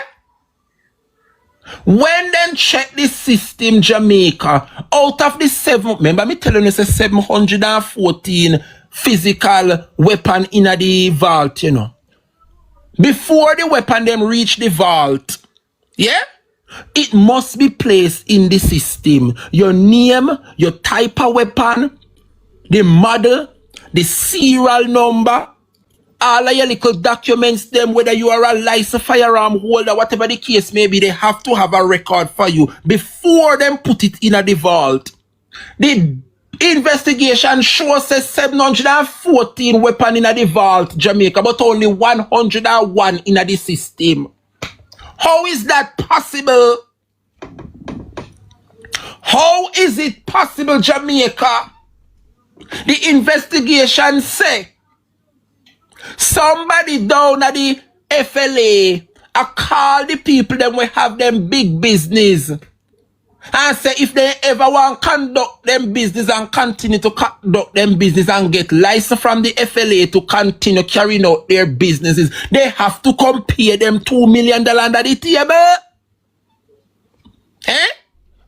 One that somebody make report, say somebody down at the FLA call them and say if they want to get their license a year time to operate, to sell these things, 500,000 under the table, and I will continue to give you the license. This is a body, a government institution. And you have persons down there, extortion a run down at the FLA. Extortion a run down at the FLA with Shane Darling as the CEO. Nobody can say me a damage nobody character, you know. Because what the investigation proves is that extortion a galang down there. No, so it go.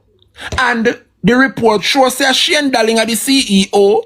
So that means say under film watch them ya extortion a take place. So me not wrong. Me not wrong, Jamaica people, I am not wrong. Extortion a galang down there down at the FLA and a Shane Darling are the CEO. But the most damaging aspect of the report, Jamaica, is the fact that somebody at the FLA was given the permission and the authorization, to sign in at the country database and to corrupt a citizen. That citizen is Mr. Kent Brown. Remember the report said Mr. Kent Brown write an article in the Gleaner and say when he go down at the FLA, too much hanky-panky are going down there, and he wrote to the Gleaner and the Gleaner published his story. This man on the screen, Mr. Shane Darling, did not like what Kent Brown did, and he vowed to shut down the man business, and he did. He did, Jamaica, but he couldn't just shut down the man business so without a proper reason. So what Mr. Shane Darling and the staff at FLA did was to go into the system and manipulate the system and put in all kind of things on the man database. So that's when the audit them are done and a run through, then can find all kind of dirty deeds on the man. When the auditor do, Jamaica, the man cannot explain himself because of him system. How did these alterations done on a system that belongs to you?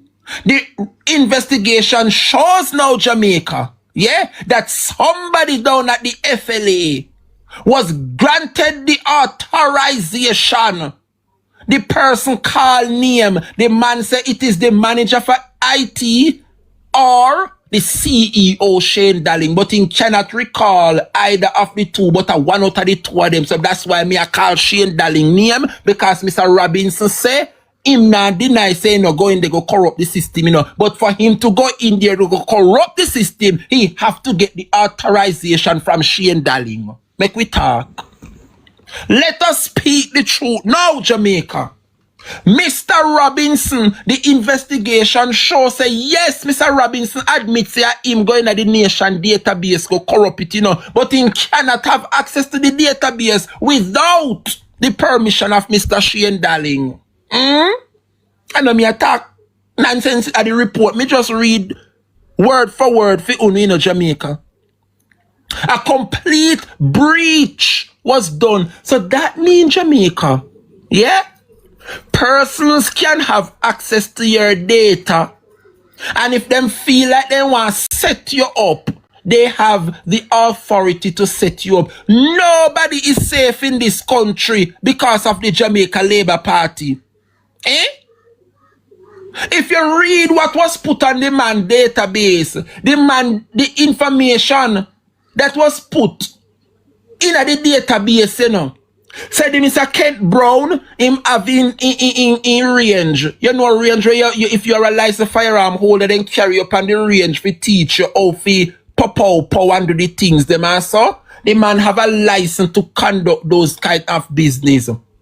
The report states that somebody went up on the man range at a particular day, at a particular time, and purchased 2,000 rounds from him.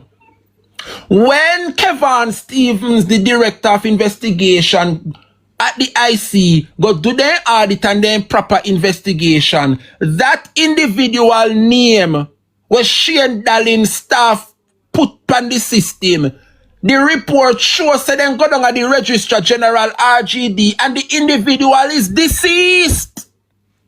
The report shows say the date which are them put in the system say the man go up, they go purchase the 2,000 round from Mr. Brown, Pioneer Range. The man passed away 25 days ago. So how can a dead man go up and the man range go purchase these ammunition? Only no Sister Shane Darling set up Mr. Kent Brown to mash up the man business. So that's the man, remember, Jamaica, these things were forcibly falsified and added pan the man record, the man don't know about it. For you to go into the system to do those things, the individual must be present in your presence. So whatever you hand over to the FLA, you, the holder for that licensed firearm, have to give an account before them. And why you give them put on the record. So how is it that Shane Darling give permission to one of his staff to go into the nation database to corrupt an individual database? Jamaica, this is very sad, This is very sad, Jamaica. And the sad part about it? The individual, Mr. Robinson, who admit to corrupting the database, the man say he cannot recall if a Mr. Shane Darling or the manager for IT give him the instruction, but he's one out of the two. Yes? But he cannot recall if a Shane Darling or the other gentleman. But the fact of the matter is, Mr. Robinson never deny. Mr. Robinson say he has no access to the database. The only way he can have access to the database is if Shane Darling grant him the permission by giving him the password to go into the system. So that means the accusation that was laid out against Mr. Shane Darling say he will do whatever in his powers to shut down Mr. Brown's business. It came to pass. It came to pass. And how convenient, Jamaica, when the investigation is being conducted. Yeah? The record, the database completely crash. So there is no evidence to show, say, at this day, John Brown or Mary Jane enter the system. Yeah? The system automatically crash. So there is nothing to show. However, what this open Jamaica is a can of worms where Shane Darling is concerned. Them are your criminal wearing a jacket and tie. See them your labor right them. Eh? Eh? That is it, Lifeline. If they could have gone into records and database to corrupt something like this, I will not put it past them so the Jamaica Labour Party can go in at the system, down at the electoral office and corrupt and manipulate the voting process. I will not put it past the Jamaica Labour Party. They are capable of doing so.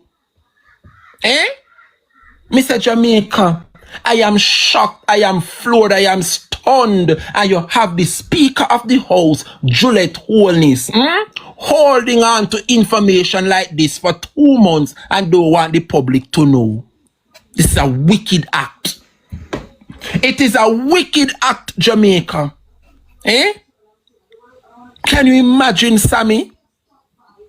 Can you imagine, Sammy? Eh? Jamaica, this is a disgrace. This is a disgrace, my people. Can you imagine? Eh? The report shows, say, 25 days after the individual passed away, the dead man go up and the man ranger buy ammunition. Eh? That is how wicked these people are. Eh? The report say a gentleman went up on the man range, go purchase ammunition. However, the report states that on that day, the man range never open, the man business never open on the day. It gets worse, Jamaica. One of the individual which are them put in the system say go up, they go buy the weapon them. That individual was passed away 25 days before. So how 25 days after the man dead and gone, the dead man can go up at the man range, go make such a purchase?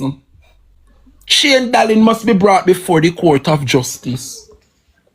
Shane Dallin must be fired and he must be banned from holding any public office in this country. Our institutions are completely Argument done, my viewers and subscribers. And Tom Tavares, Finson, and Juliet Owens forget arrested. Forget arrested. Anyway, I want to share something else with you now. I want to hear this. Wait there. This is supposed to play. Hold on. Hold on.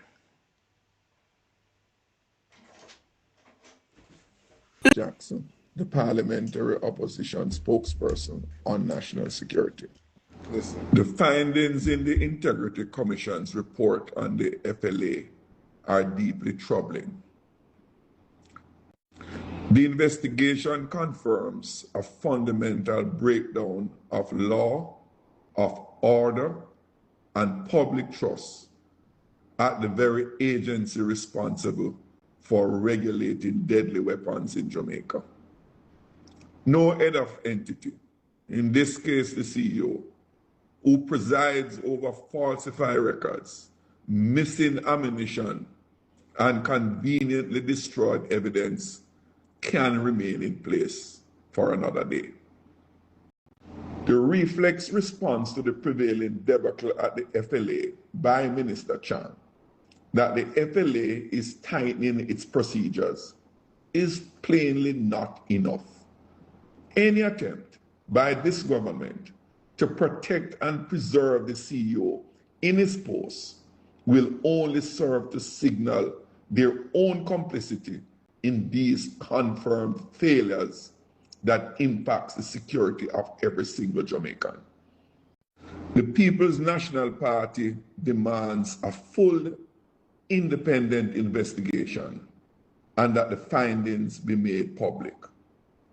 Public trust cannot be sacrificed for the loyalty of any individual, whoever that person happens to be.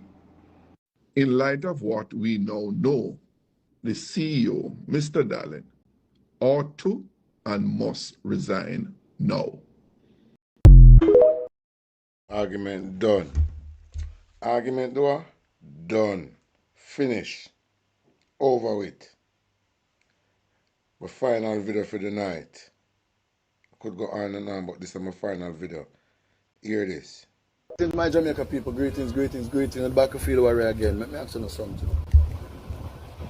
Someone will text and I say, we cannot take no more. God going to help us. God will help us. Let me ask you something. If you stand up in the line of Barabbas, or you expect God to help you, you have to put yourself in the line of Jesus Christ of Nazareth for Jesus to give you the milk.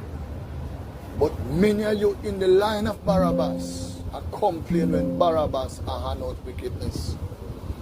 What more do you want to see that Mr. Andrew and Mrs. Demons? I'm to the Jamaica people. Remember when I told you that the spirit said Andrew is not resign. And I saw a whole heap of foreign press in Jamaica. I remember when I told you that a whole heap of police, foreign police there, with grenade, I saw them there. When I remember that. My brothers and sisters, Barabbas, after all the soldiers, the people from Cuba, have gave us Jamaica their support over the years. I don't know what it is. But if Barabbas give America the gateway to attack Cuba, oh my God. from this band line here, the Cuban, help to shape Jamaica. The Cuban them play a lot to shape this country, Jamaica. My brothers and sisters, I'm just giving you this vision. I saw the ancestors.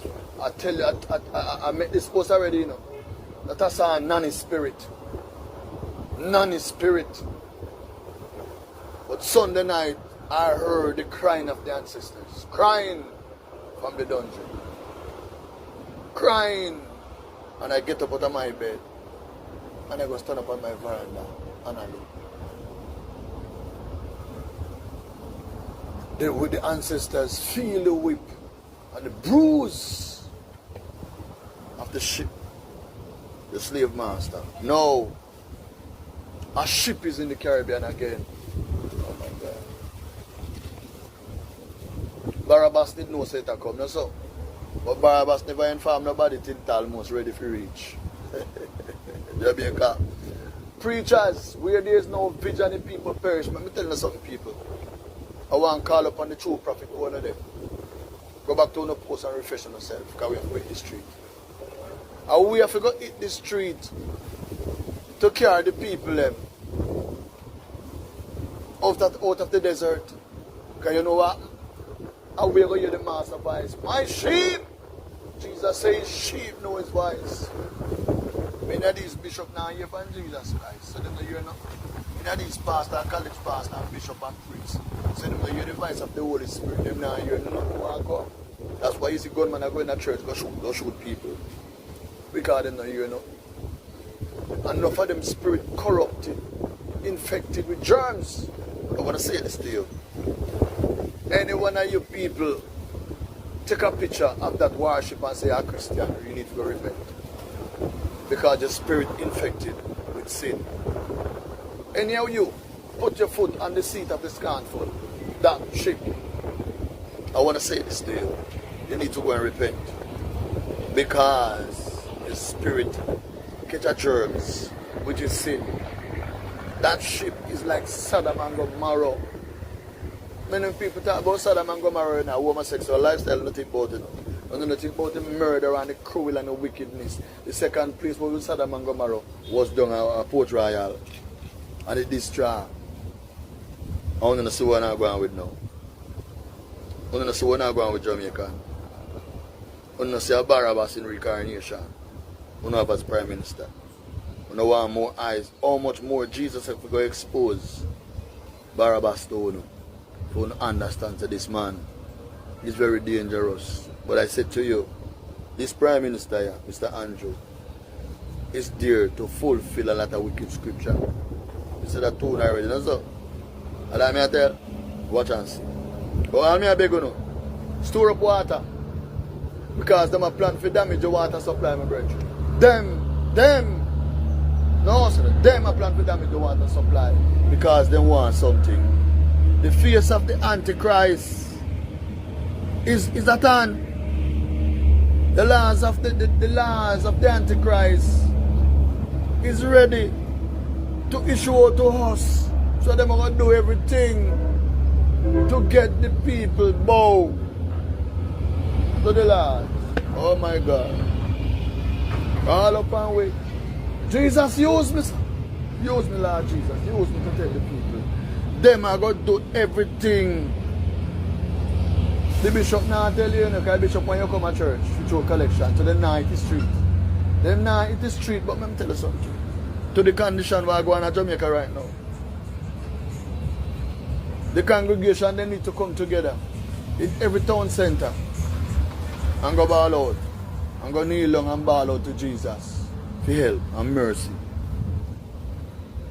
And before the satanic people them take the street. You can't make the satanic people them take the street before us. Who son of the body of Christ need to take the street. In every town center and go kneel and ball out for Jesus. I'm not talking about preaching. I'm talking about go kneel and ball out for Jesus and ball out for help and repentance. But repentance ground. At the back of field warrior, King Lyrical, the prophetic wanna speak. Dr. Welly and the angel say, Anyway, big up on yourself, you know. Until look more from now, the word is love. The word is love. So big up on yourself. Big up on yourself here. And close out with something. So we never have it. Couldn't do so far. Let me delete it. Let me delete it. So I'm going to close off with something. People will make a choice irrationally. They wake up on the wrong side one morning, kiss them teeth, and make a wrong vote, and then them suffer for the rest of the time. Some people will make a choice based on a promise. A man come and tell them, say, in our third term, we will double the minimum wage from $16,000, what we have carried it to now, having almost tripled it, to $32,000. And you believe, you don't look at the track record to see if there was any horses that have flown before. And then there are some people who just don't know. And anything you tell them, them do. And it is those persons that we who are in the know, that we who see the vision, who have looked at the track record and the history, who are looking at the current experience, we must look at our brothers and sisters. My friend, you could have completed my speech and educate them. Justice Panton fiercely defended the work of the IC and dismissed claims of bias when he appeared before the IC Oversight Committee last October. 70% of the persons on the voters list do not vote. And it is startling that it could be suggested that the 5 commissioners happen to be partisan. So we reject that. The commission takes orders from no one other than the court, and it needs to be understood. I don't know if something is wrong with the water in Parliament, why some people, the moment they get into Parliament, they say certain things and behave a certain way. I decided that I wasn't going to take the chance of drinking any water here. The Anti-Corruption Body was established in 2017 by the Integrity Commission Act to combat corruption and promote ethical conduct in governance. The Integrity Commission Act consolidates laws relating to the prevention of corruption. It also requires parliamentarians and certain public officials to file a statutory declaration with the Commission, disclosing their assets, liabilities, and income. Opposition leader Mark Golding has called on Governor General Sir Patrick Allen to ensure that the new commissioners are not politically affiliated. And I say to our Governor General, Excellency, do the right Psalms thing. 23 verse 5. Don't prepare a table before me in the presence of my enemies. God, I'm going to make you win in front of me. One of them!